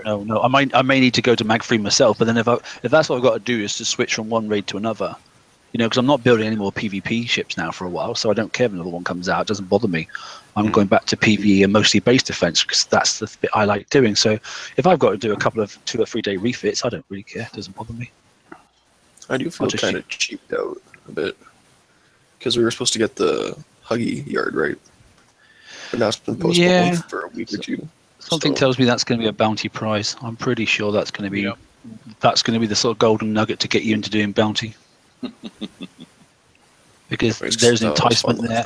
Well, put it this way: if you don't do it, and we all know we need some sort of PvP ships because some of the TLCs require it, then you'll be almost penalised, because you'll have to then, because they'll assume everyone's got it and they'll be planning in the future. We already know that tokens are going down, so they're going to be doing what? They're going to be going, right, well, okay, they're using the PvP over there, and over here they're going to do their PvE. So I'm not saying build times are going up, okay, or they do feel like it at the moment, but you're certainly going to get as many tokens, and I can sort of see why, but as far as I'm concerned, that Huggy yard should have come free with OP10, or even research it for 10 days. I wouldn't even minded that. I wouldn't have minded if it was a 10-day research. Accessible, not like a one-time win. Yeah, accessible. But if it's a one-time win, so long as you're actually able to log on the game during bounty and that sort of stuff, and you only got to get 1 point and that's it, you're done. Can't see that happening again, because that was a mistake from previous ones. Yeah, well, that was a mistake because people weren't doing it, weren't they? But don't do bounty. Do they just? So that's the point. Then yeah, exactly. That's my biggest concern. The poor buggers that don't get to do bounty for whatever reason, they could feel penalised. Well, I mean, already it's also you're creating a gate from the people that don't feel confident doing PvP, and now you're not letting them build their PvP halls. I mean, already mistake to my mind. I mean, already I didn't show you, but already of Conqueror build tokens, I've stacked up 99. I stopped last week. I've full. I couldn't do any more Conqueror build tokens if I tried. So I've got 99 stacked up. So whatever PvP fleet, if I was to get one, I can completely rank it. Yeah, VXP. Okay, yeah. Yeah, so sorry, yeah. So the VXP is done. But other people who haven't got a mega ship still can't do that feature, and that's wrong. So not only am I ahead of them, I've also now managed to do away with a VXP weekend, so I can do other things as well. So all the time, the void is getting wider and wider and wider. Can we call this creeping into the main game? Because they said it wouldn't happen, but took them what, year-ish? Yeah, that's what I was just thinking. I don't know. I thought that the Mega Hull would not impact anyone. It's just a plain, back to the old day PvP battles. That's what it was meant to be, and bingo, here it is. Well, I sort of know. You can't get the XP tokens. With programming, I sort of know. I'm not a programmer, but I can understand the logic of where they're doing the research tokens is where they put it, because that's where the R&D sorts of sits and that sort of stuff, and that's and to do the timing tokens for your mega ship. It's probably the easiest place for them to have built it without having to mess around with any other coding, but that didn't satisfy. Bear in mind they've been planning towards OP10. Then why doesn't it get flipped across and onto the OP or something like that, or something else? There should have been some other, even create a new building if you had to, or piss around with a radio tower or something. I don't know, or the outpost or something. I don't know, or the trading post, whatever it's called. Yeah, something. yeah. Because with portals, you research the Great Rampart in the advanced lab. Yeah, that would do. Do it in there. But you had to use titanium to actually build it. Like, so the mechanic's already there, then, isn't it? Yeah, the mechanic's there. Yeah, it's right there. You could just even, heck, put it in the advanced lab. Well, it could be the advanced lab, couldn't it? It could be literally. It could be 100 of each res. It could be 15k of titanium, and it builds in 6 hours. So it could already go into the advanced lab on the same tab as what the portals are. Surely, I don't see why that couldn't happen. But then again, I'm not a programmer, so someone's going to tell me somewhere that, you know. But for logic, that sounds like it's taking the same resources, it's using the same, like you said, titanium, and the output is going to be the same because maybe it's because it's not a base issue, it's a ship issue. But I don't know what else goes in the advanced lab that's to do with ships. I don't know. Is there anything else? Keep forgetting. Yeah. But all the ship specials in the advanced lab, isn't there? Then base specials, then transformers. So there's a bit of everything. So I don't see why they couldn't. If they've created a new tab called traps, why couldn't they invent a new tab called tokens? Sorry. Anyway, right. I'll shut up. Sorry. So that means that they would have to put more tokens in it eventually. Yeah. Well, at least you've all got an advanced lab. VXP specialists were pretty dead until a couple of weeks ago, so they're okay with leaving features for over a year with basically no input. Probe crews. Slightly different. Yeah. Sector threat red. Coming soon. R&D 31, maybe? Well, didn't they say they weren't going to do that for quite a while yet? Didn't they say it in one of the shows? Yeah, I think I remember that.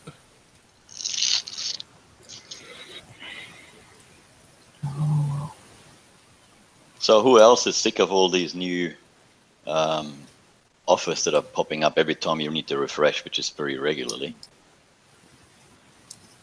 Not really, because I know I'm not going to get any. Yeah, but you have to click the thing away every time you refresh. There's these stupid offers that pop up. They should just stay in a little box on the side, and if you want to have a look at them, click on it there. Open up once, like the FM. Once you click it away, it doesn't open up anymore. It's getting very annoying having these silly offers like that every day. That you got to click it away 6, 7, 8 times. So Able to impulse buy. So well, there's an interesting thing that Extra Credits just had a video about, the anchoring effect, where the first piece of information you see sets an expectation. They used reviews in a game, but they also used price in a free-to-play game. When they say that something is like it's what, 10 gold per dollar or whatever, or it's like $5 a day, or they said that VXP costs this much, but you're getting it on such a good deal. Like, they set that expectation. They say, oh, I'm getting a really good deal here, I'm going to buy this. But the counterpoint, and unfortunately it's not too applicable, is if there's a $60 game that's really bad, but then it's on sale for $20, you might buy it and never play it. But if you do, you still wasted money. Like, you're not playing that game. And with some of the stuff, it's like, oh, well, yeah, there's these token deals in VX Weekend, but you could still go out and just like hit the targets and do this stuff, and there's tokens from TLCs. So that's not even a necessity either. It's just, it's interesting the psychological effects that they try to play on you. It's like, oh, you're getting this on sale, but it's still a bad deal. Like, would you pay? Like, you kind of have to take it without that initial piece. Like, oh, $5 a day. Now I'm getting at a price of $3 a day. And that's a discount, sure. But still, when you look at it and think about maybe the other games that you play that are free to play, maybe what you have to spend in budget in real life, would you really spend $3 a day even to speed something up or whatever. And maybe you would, maybe you wouldn't, but just because something's on sale doesn't necessarily mean it's a good deal.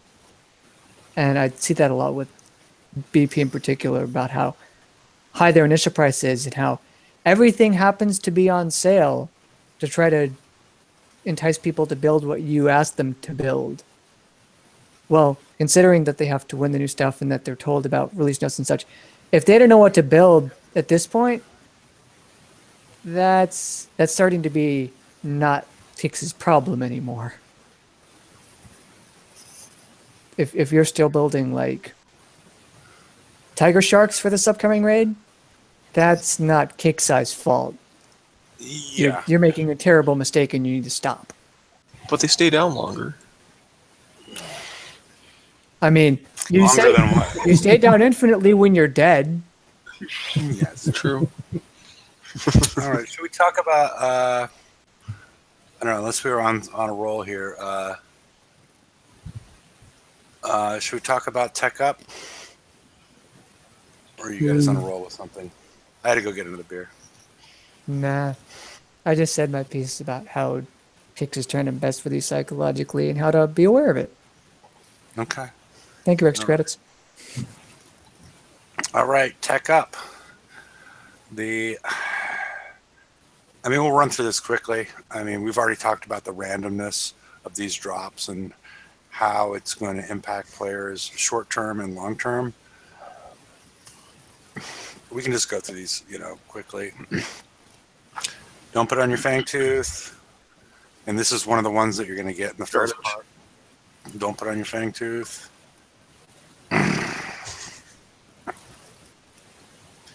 What about her Fangtooth? Oops. What? Nothing. Okay. It was Annabelle Peaks, if that's what you were asking. I said, what about her Fangtooth? Yeah. She's quite something. This one is still. I'm surprised they haven't, and I wouldn't be surprised if next update or some update soon, they adjust all the build times based on the power of the weapons. Because as we go through here, you'll see that these build times don't make any sense. I mean, like I was saying earlier, the big advantage on Magnus Drive 3 is not combat speed or whatnot. It's a little bit of cloak efficiency, a little bit of accuracy, but the big thing is the saving a day on builds. And that's huge at this point when we're so time constrained that, if you don't already, if you already have an engine on there, leave it on there. But if you don't, this is probably, I don't know, with the less than 1 day build time. I mean, maybe it's hydraulic resistors, whatnot, but if you don't have enough of them, or you have a different build idea, and potentially, I don't even know what's going to happen this raid, but maybe eventually we are going to need cloak efficiency. As they escalate the targets. Siege Battery 4, nice bump. Lower build times. That's why I hope at one point that the tier 3 doesn't have a longer build time than the tier 6, because this is, again, separating the haves from the have-nots. Anybody can jump in at any point. I'm just trying to go through this, You're doing a great job. We come up to a point we have a question, we'll ask. Okay. Well, maybe when we get to tier 7 stuff, it will be reduced like they said they would or they were going to do and haven't done yet. So maybe that's just a way they're going to go. They're going to reduce the new stuff that's coming in rather than the old stuff that we already got. So they were going to reduce content. That doesn't make any sense. It doesn't make any sense to reduce the new stuff, because the players that are trying to enter the game, they need to have this stuff at a much reduced price. Because in my mind, tier 3 technology should be about they should remove about 90% of the build time relative to tier 6. This is a bad example because I don't know how they went from tier 3 to tier 6 in one fell swoop. But as far as hulls and things like that go, which is much more consistent because we have a lot more hulls coming out than we do specials, that a 50 or 40%, if whatever the current tier is, they should reduce the tier below it by, I don't know what number we came up, some random numbers, 25 or 30% tier below it. But in the tier below that, they should reduce it by 90%. Just to allow players at lower levels to compete and get into the game. Because they're going to have to take this stuff off and refit it and whatnot later on. But we're seeing close to about a 75% increase in building and wall damage with Siege targeting 4. And then what everybody loved last time, if you combine Siege targeting 4 with the Siege battery and you put on a Skyfire, you get positive building damage of 972%. That's not bad. Yeah, it's not bad. You can do worse. Crazy. Yeah. Well, let's remember what they were talking about when we upgraded to OP10, that the pendulum was going to swing back to base defense. Yet they introduced a special that gives you 1,000% building damage, right? Yeah, if you combine the two specials, yes. On a set. So is OP10 and its mixtures going to be that tough? Is the countermeasure going to be that good that it can stop that kind of damage? Well, and also you also have to remember this is not impacting the guard, which is, really the guts of your base defense a lot of times. Well, if you can get your deflections up tough enough to stave off the guard, what do you got left? I mean, the Rage, when it was first coming out, the guard wasn't doing the damage. It's still not. It's the turrets. Mm-hmm. Especially now. But I remember back that when you built certain ships and you put Siege battery and siege targeting on it, that you would get some crazy numbers. I remember numbers of 600% on certain fleets. Yeah, now you're up 50% higher than that. Yeah, but it's not with all the fleets. There's only certain fleets that would happen to. Maybe that's just one of those examples. I mean, I don't know. It's just what about a year and a half ago. Because the Skyfire already has like 100, 150, something like 100 or 150% bonus for building damage. That's why this is a really crazy number. This isn't the number you should expect for all your fleets. Exactly. I was show an example. Yeah. Alrighty. Countermeasures loader 4. You'll notice that with the new one, scattergun reload, concussive reload have been added here. I did talk to somebody at Kixeye, and I didn't really get a definitive answer, but they said that's one of the reasons, that there's new damage types that have been added here. And my answer was, well, that's one of the reasons to get Counterloader 4. And then I asked, well, there are certain stats that are hidden from the blueprints that get updated. We've never talked about that much, have we? Yeah. And so, yeah, I don't know that I got a definitive answer on this, but the way I was led was the fact that the concussive reload and the scattergun reload were not included with this previously. So that's correct. I've tested that. Okay, so that is the way it works. Mm-hmm. Okay. I built a ship once. I think it was some calamities and put it on, then took it off, and it made no difference. Okay. But yeah, I mean, 25% reload on. I mean, things like, so look at the Gatling gun. Obviously, that I've just been using. There's no point putting it for reload of that because it disperses its rounds over a set period of time, and the reload is notional anyway. But like something on calamities and that sort of stuff, then it is important because what you want to do is another special, then to obviously do the multi-shot and then do this with the reload. Then you're really talking some big numbers. I might actually put it on my And it is fangs. worthwhile. Yeah, that's another one as well. Yeah, because obviously more torps, 25%. That's like having another ship, isn't it? Yeah, but it's double the weight. I mean, but we're talking about specialist applications, but it's double the weight of countermeasure. Yeah, you're right for fangs though, because it's ideal because fangs are now so underweight. With the bonus of the shipyard 5, once you get it, it's I can definitely still fit that on. Mm-hmm. And it's like having once we get the extra ship in and the extra reload on that as well with the new flagship, it's like having 6 ships, not 5. So there's another option. Mm-hmm. Speed 6. This is the one that makes me think we're going to get hydraulic resistors too. Yes, please. At some point soon. Yes, please. I like it when specials. you make Mark happy.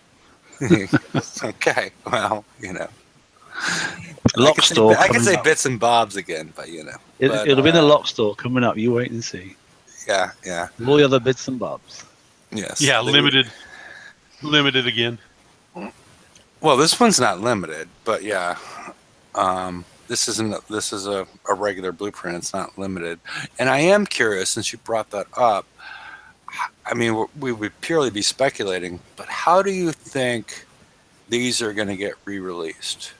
I mean, it's either going to come up in a raid, or these are going to get thrown in as FM prizes. Well, they could also be as secondary TLC prizes. I just think personally that you ought to be able to rerun the same TLC until basically you've got nothing left to collect. And then you can only do it twice, 3 times, 4 times, whatever else, until you get from 9 down to 0. But that would be nice.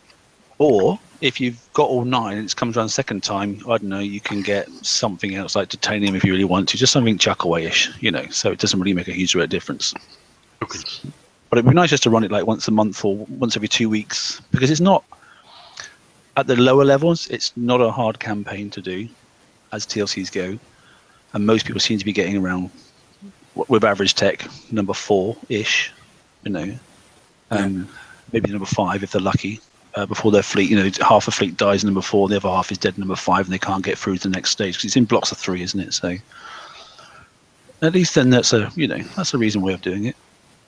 Yeah, and I found it interesting. As far as tips and tricks, Ford requested that, according to chat, he asked Kickstarter for 60 gold, and they sent it to him. So, that's another way to move forward. I'm assuming he put more words associated with that. I think he might have done. Yeah.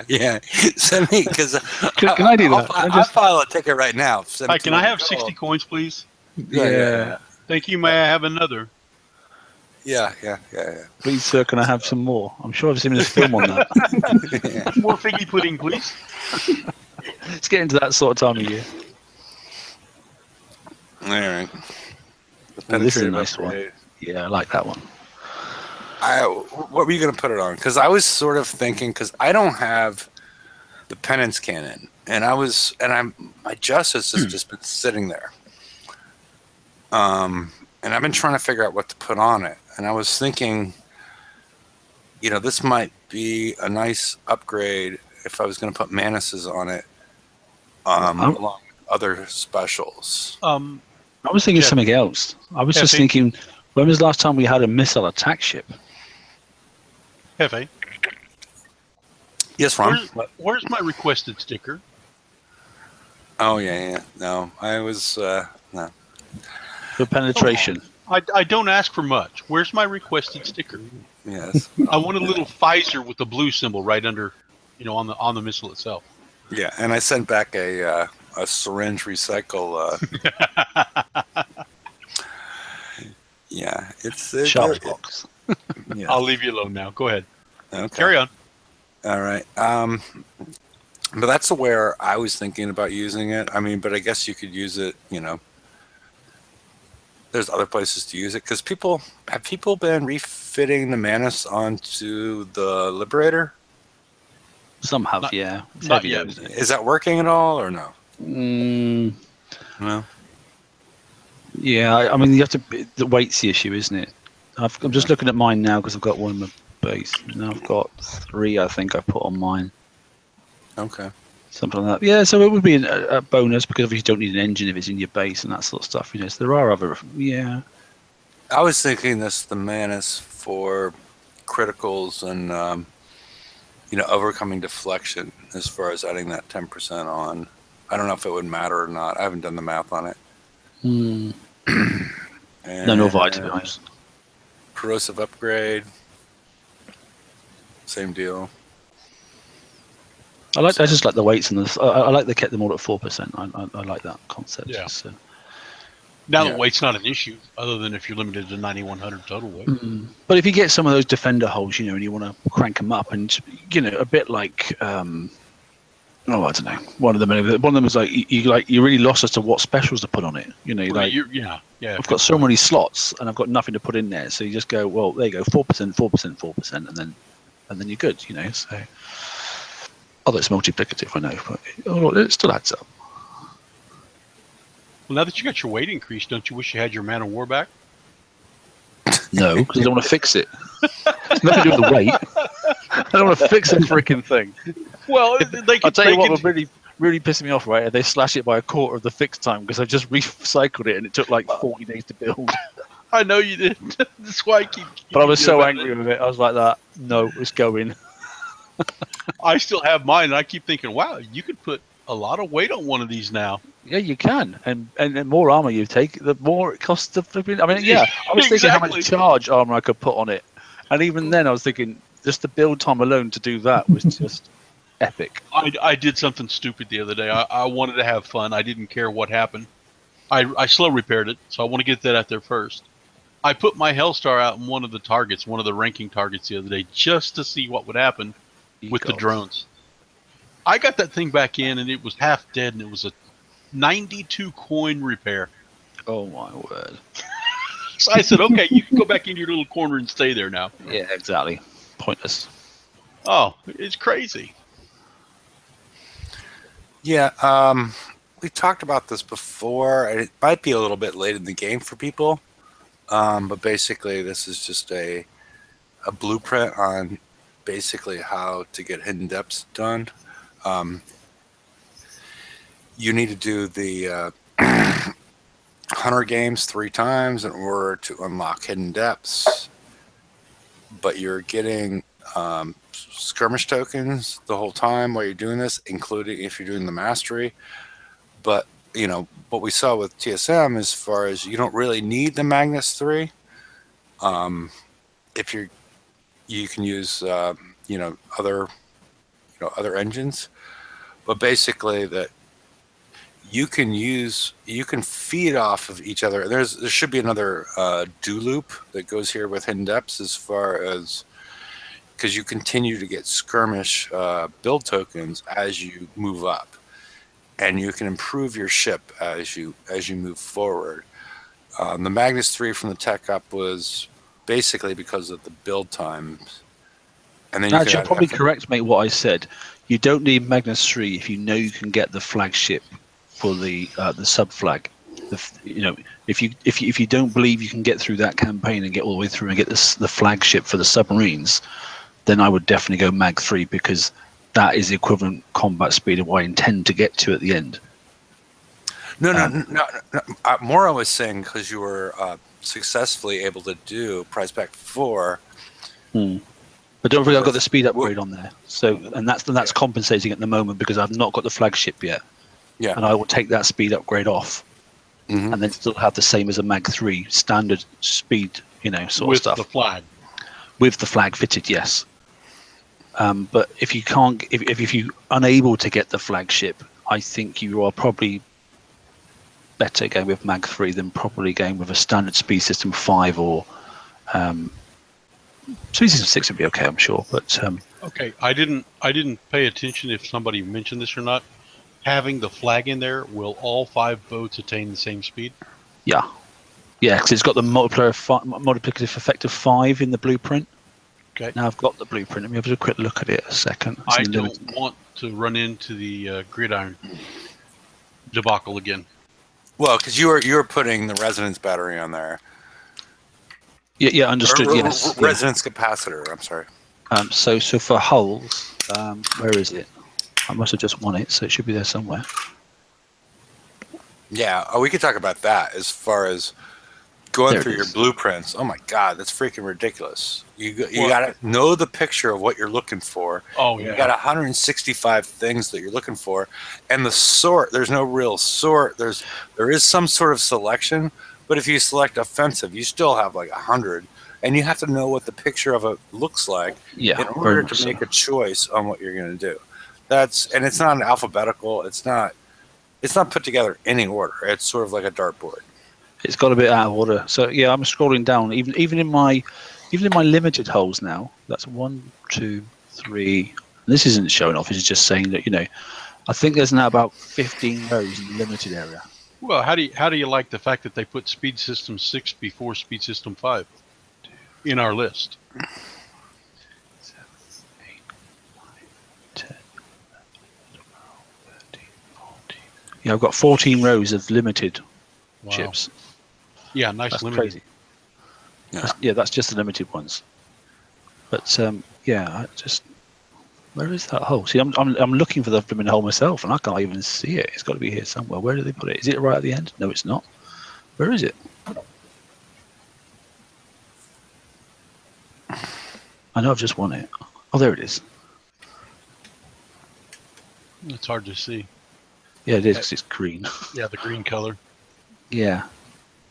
So yeah, if you look in the special abilities down the bottom of it, so what does it say there? So duplicate aura cap is 5, yeah. Whereas the other one wasn't like that before. No. So whatever this one does in duplicate aura cap, it says then that combat speed to hostiles is -5, fire rate modifier and that sort of stuff. But then it says in the bottom, which it didn't say on the rage one, bonus effect applies to each phantom fangtooth and the phantom in the fleet. So it affects both ships, and that's what it didn't say on the rages. It just says it affects each rage in the fleet. So it didn't. So you couldn't use the red cap as it was then on the rages. But for this one, then, so if you do put a speed upgrade on this ship and the others, they'll all run together at the same speed. So yeah, combat speed plus 20%. So that's just the same as having the speed upgrade or switching from speed system 5 to mag 3. But it's the projectile speed. It's not projectile reload, I notice. It's projectile speed. So that's just a notional nothing as far as I'm concerned, because the torps fire quite fast anyway. But I suppose if you're using mayhems or that sort of stuff, that would be a bonus because they get there quicker, which means they'd be more accurate. Yeah. Well, it's we've passed the second hour of the show. Really? Ooh. Well, since I've been on. Well, it's Friday night, mate. I don't go to sleep on Friday nights, so. Yeah, well, I'm trying to figure out if we should move over to the after show or because well, you're normally the person that shows up as soon as I push the button to end the show, but yeah. Well, I don't normally like invading your show, mate, because I don't think it's right. What's wrong with it? I show up on your shows all the time. Yeah, it's just my personal thing. That's all. Okay. But I thought it was quite worthwhile because showing that sub thing. I know a lot of people were disillusioned, if maybe I don't know if that's the right word, but Yeah. Yeah. People were disillusions associated with that, and that was interesting because my big fear of running through all that was that I would run out of time using just one sub. It wasn't the damage that was going on until I saw some other things, but it was the fact that I only have one sub. It has limited damage, and I'm just gonna, it's gonna be, I'm gonna get in there. I'm just gonna run out of time because I ran out of time. I've run out of time on some other stuff, and it's very disillusioning. Yeah, and that's why I give myself the buffer of using the tides first. And I've only got 3, and a lot of people use 5 and that sort of stuff. But by using and maybe the evade one's not the right one to use, I don't know, but I used that just because I thought it was make them turn around a bit quicker and that sort of stuff. I've been using if you're using it for that reason, I would use the salty dogs. Yeah, that's true, because you get a reload buff as well, don't you? So. Yeah, and they're because they're Forsaken, so you can get 15% reload and 15% turn speed. I think it was all I had in my pack. I don't think I had any. Oh, in fact, that's not true. I've got some salties. I've got some blue ones actually. Not that you need the blue ones because you get it for the blue levels as well, don't you? So that would have worked, to be honest. I was going to say, for those people before we do log off, if you, I mean, a lot of people are frustrated with the 114s in the system, but bear in mind if you want to, if you have got subs to rank up and that sort of stuff, you can put a gunship in the bottom corner. Gunboat in the bottom corner, and just let your subs sit there killing off the little drones, and you can sit there until the target runs out and then go back in and dock, and you'll get loads of EXP that way, and you won't cause any damage to your ships whatsoever, because those drones, when they come towards you, they've got no sonar, so or thermal. So that's the older way of doing it. Yeah, and Horse wants us to talk about bounty. Ooh, do we have to? Yeah, I don't know what the chat wants to talk about, so. Oh, okay. But I don't know if we know anything. Not exactly. There's the one ship as the prize. That's I don't know anything that I can say, put it that way. Twin Blade. Good dog. Well, the Twin Blade's available because that's the badge. The badge looks like it should, the way it is, it looks like it should be like a blitz hole, but... Have you seen the badge, have you? Sorry, didn't notice that. No, it's a steamroller, and it's called the Twin Blade. The image is a steamroller, and it's called the Twin Blade. So yeah, that's in the game. Oh, is it? Okay. Oh, I don't know. I've not looked at things like that at the moment. So. Okay. So do we know anything? I mean, they said that Bounty 2 was going to be the same as Bounty 1. Apparently everything worked in the background. It's just that the visual didn't work or whatnot. But if it's going to be the same, so I don't know if I believe that, mate. Yeah, Sorry. well, same here. But just saying it, will it be the same that you can map repair and not your OP doesn't repair and people can. No, that's the idea. That's the plan. They were going to try and fix that bit. They were going to fix it. Okay. That was the plan, and if they haven't done it in number 2, they will definitely have done it in number 3, because that's exploiting something in the game that really should not be possible in the main game, let alone in a bounty event. Yeah, the fact that you can go and hide your fleet on the on the sea, and then just keep on hitting, and no one can hit you back because as long as you're happy to map repair, they can't steal anything back off you. That's just a ludicrous situation. Yeah, I heard that they were going to fix that. I mean, why not exploit it? Who would not? If the idea is to obtain as many points as possible, why would you dock if you're about to coin? Because, even if you're finished and you can go and hide your ship, your attacking ship 50, 60 sectors away, that's a hell of a lot of sectors that are going to try and find you, isn't it? It's not. I mean, you got to see it from the people that did do it.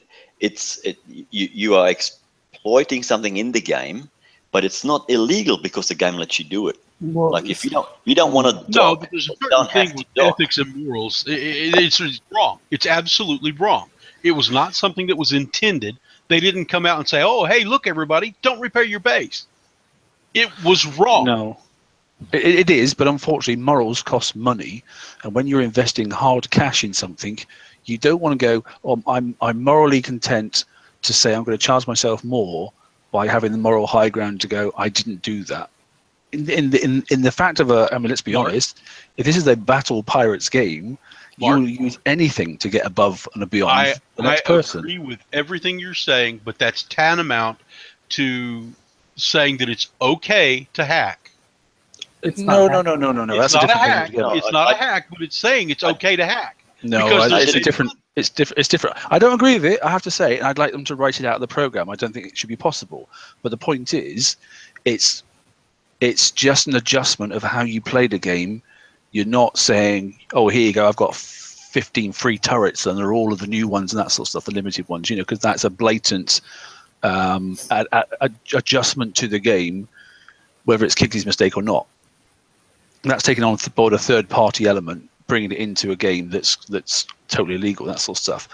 But just by making stupid coding or whatever it is they've done, and if the idea of the game is to get as many points as possible and not lose as many as possible, then why would you not? Because otherwise you're just giving away all your points that you've literally spent $20, $30 I'm going to disagree with you completely in that issue, because in my mind, it's basically the same. I know what you're saying. I understand what you're saying. One way you're doing something that Kix is quote unquote allowing you, even though that's not what the intention was. It's the letter of the law and the spirit of the law. What are you going to obey? Yeah, okay, I hear you, mate. I just wish they couldn't have done it in the first place. But the problem is they release a product a little bit like saying, look at the situation with the portals. You go in, you prep a base, you kill out the portal, you come back out, you fix your feet, you go back in again, you can't get past the goddamn portal. Why was that released into the game when that was possible? That's ridiculous. Well, that goes back to the same thing we said for a long time. The testing is not as good as what it should be. If they knew that the portal problem was in there and they released it anyway, shame on Kix.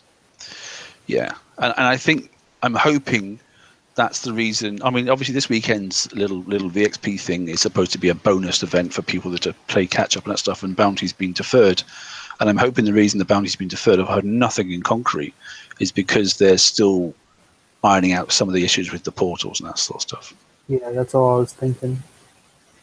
And if I mean, I stopped. You heard when halfway through the last bounty, I stopped on the Saturday night, and after I finished our open mic for the TFC, I never hit another base after that.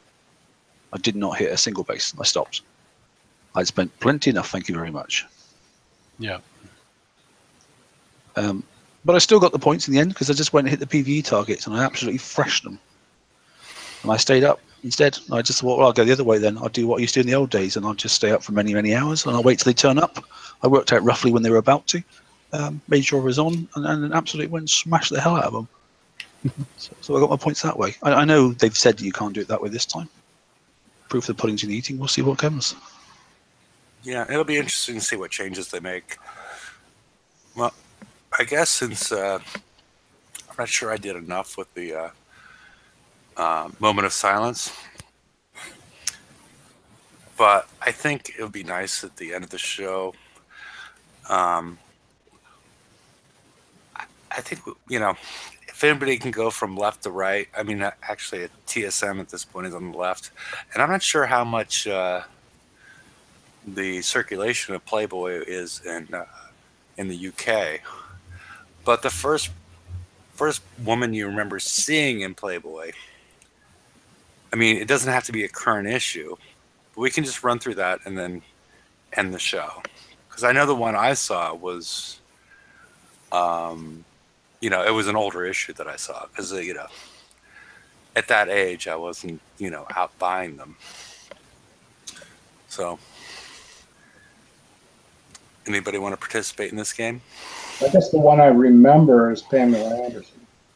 Yes, yeah, but you were like 50 at that point.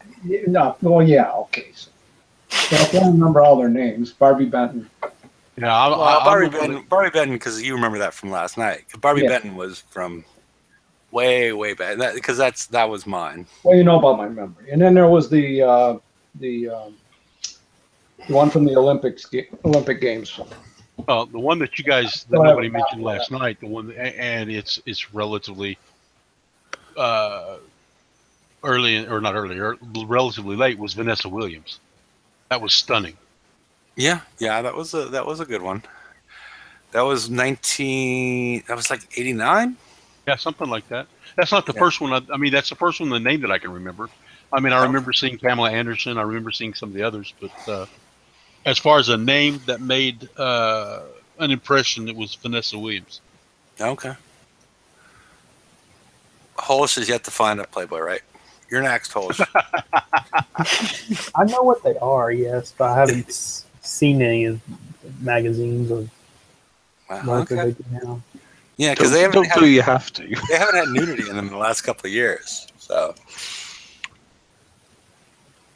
Okay. Holsch is. Did you have an answer, TSM? Yeah, Bo Derek. Oh yeah. That was another. That was what year was that? That was Redlocks. late 70s or Yeah. yeah. It's about the right age for me. Bear in mind, I'm 50, so. Yeah. Okay. Toxic. Yeah, I got to go with Pamela Anderson and Bo Derek, and also Rachel someone. Rachel Hunter. Hunter. No. Rachel Hunter. She's No, Australian. sorry, not Rachel. Raquel Welch or whatever her name is. Oh, Raquel Welch. Okay, I was thinking Rachel Yeah. Hunter. I wasn't sure that Rachel Hunter was actually in there, but she's an Australian Or SI model. I mean, not that I was able to buy that, but I don't think I was a bit too young for that. But Marilyn Monroe. I've seen the Marilyn Monroe one, which is the very first one that was in the magazine, I think. Yeah. No, I've seen the Marilyn Monroe one. It's just sort of like more what I was going for was like the first one that because I remember the first one I saw, and I was sort of like, wow, this is something else I've never seen before. It obviously made an impact on you more so than it did some of the rest of us. Yeah. Holsch is still, I don't know what to say, Holsch. But I'm just saying. Okay, it's okay. I'm not being critical in any way, but it's Well, I still remember the contest between, not the contest, but the dual publications of Penthouse and Playboy, and Penthouse was better. Yeah, it was, and I remember reading. I remember even because I was able. They weren't mine. I just knew where my father kept his. And that's why Barbie Benton. He had like boxes of them. And I do. Oh, Brian showed up for this part of the show. Very good. Oh God, what is it? But I remember reading like a, Let's just say it's not VP, all right? even at like 12, I remember reading because I would actually read some of the articles because there was like an article with Jack Nicholson about the first time he did acid. There was all sorts of weird interviews associated with that magazine that I was like, as a 12-year-old, I thought it was just fascinating. Well, the other thing I remember is the Bond babes, Yeah. They always had them in there. Mm-hmm. And then that So you never saw me here. Brian's not answering that question. Yes. So, alrighty. Well, everybody but Brian and Holsch have answered. But any parting words before I stop the broadcast and go to the after show? And I will post in the in chat for anybody that'd like to join this show. And Elle McPherson. Yeah, there's another Australian. There you go. Charlize Theron. Yeah. But I was more going for not the most infamous, because the most infamous, I think, is Pam Anderson. Hang on, wait a minute. I did the research. Googling, she was in Playboy 13 times. Stop Googling. Googling? That's what people are doing. They're Googling now. I can tell it. I can see. I can almost see through the screen and see people Googling different names now. Yes. Yes. So yeah. Don't blame me if you're at work. Or your wife have to your internet history. Forrest is a big Pam Anderson fan, but okay, we'll move on. What's that English page 3 girl? I don't know what her name is. There's a couple page 3 girls. Mark, she was. Yeah, I have no idea. Yeah, you know. He never gets past stage 2. Oh. There's a couple. Are you talking recently though, right? No. This is a while back. Oh, okay. I don't know. Maybe some of our Google experts on chat. Oh, well, Samantha Fox. That was something else. That's the one. Yeah, Samantha Fox. That's the one. That's okay. Okay. Yeah. Yeah, because she was at first introduced to the U.S. as a singer. Really? Yes. Yes. Are you sure about that? You could do a little Googling there, Mark. Samantha Fox was, as far as the American audience, she was first introduced as, I forget what song she sang, but yeah, she was first showed up like on MTV. What do you think her song was called? What do you think it was? Do you remember? I don't know. I'm getting too old to remember Samantha Fox's songs, but so her thing was called "Touch Me." Yeah, exactly that. I wonder why it was called that. Yes. John, were you talking about Phoebe Cates?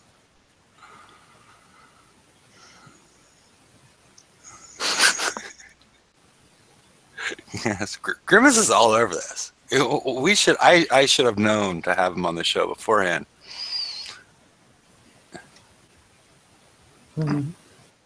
So, alrighty. Does anybody have any parting words relative to Battle Pirates or anything else? Or, so Brian can come back on the show. Poor Brian. Yeah, poor Brian. I'll tell you one parting word. Stick with whatever you're building. Don't switch from one to the other. If you're going to go subs, go subs. If you're going to go with a new replacement, i.e. the Hunter, fine. But don't do half and half because you'll be really upset. Yeah, no, well, I agree with that. Are they going to change like they did the last time? Yeah, and don't, at this point, don't bust out and build a generalist. Oh, good God, no. There'll be something in there that will stop you getting to top level. So, unless you're happy to go one tier down at least, that's a dead duck already. They've proven that already. Yeah. Alrighty. Well, I'm sorry. Go ahead, Mike. Well, I was just going to not brag, but I was just going to say I refit my tides because I had a bunch of tokens with the new Houndstooth. And I just did price pack 3, the whole price pack with just the tides for like 6 hours repair. Nice. I did a combo earlier. I got like about 5 hours. I did. I used the tides for the first 6 encounters, and then I'm like, why use the tides to kill the gluts at the end? And so I used my Fangtooth at that point, and then I used my Fangtooth on the next encounter. Yeah, because they do shoot at you. Yeah. You're on the surface, right? But that was pretty good. I liked it. Well, they've got an inner firing range, so they can only shoot you from a certain distance. Yeah. So if you're getting close, they can't fire. Thinks you get that stun, right? So makes it pretty tough. But I might just using the things for level 7 tomorrow. Okay. I hope. We'll see. Very nice. All the time. Oh man, I just rolled a demo crew. That's nice. Sorry. You just rolled a what crew? Demo. Yeah, I guess use it now. I have like 15 of them because some of the big crews I'm just reticent to use. I feel like I'll need them at some other point. But yeah, you'll never use them. So that's 30% damage protection now. So that's another nice good one to have. So I've got quite a few of these. 30% is a lot, isn't it? So all helps. Yeah, it definitely does. Mark, are you satisfied having Seal Fire Charge on there? Seems okay, doesn't it? Yeah, as opposed to concussive upgrade, you mean? Yep. Yeah, I think so. I'm not prepared to do any more testing now, to be honest. So now I'm just going to fine tune my driving. That's what I'm going to do. Yeah, it seems to work unless we get to escalation. And that's my concern. Is third time in a row now they've done the escalation and added specials and that sort of stuff. So God forbid they bring in a new torpedo, but if they bring in a new special, I don't mind swapping that out. But I didn't change the weapon at all on the last, escalation because I couldn't see the point for one cycle. I'm glad I didn't now. So don't mind changing a special, but I'm not changing weapons out. I'm not that keen on the game to do that sort of stuff these days. Okay. I'm not wasting money on that sort of stuff. Yeah, and it appears, I did a little Googling, it appears that Samantha Fox is still touring as a musician, at least as most recently as 2009. Well, I don't think the other crew would still be alive. Yeah. Well, based on, because there's a picture on Wikipedia from her in concert in 2009, yeah. Yeah, maybe. We'll see. You know, I'm not gonna be judgmental. Alrighty, gentlemen. She's rich and we're not, so she's doing fine. What are you on about? Yeah. Okay. Well, I guess I will. We'll proceed to the after show where we can have these debates and others. And thanks everybody for joining us. I appreciate the community involvement, and I hope everybody is able to get through Prize Pack 4 of Hidden Depths. And it'll help you in the game, and keep on doing your TLCs. So, good night, people. Good night. Good night and good luck. Hello, everyone. Bye.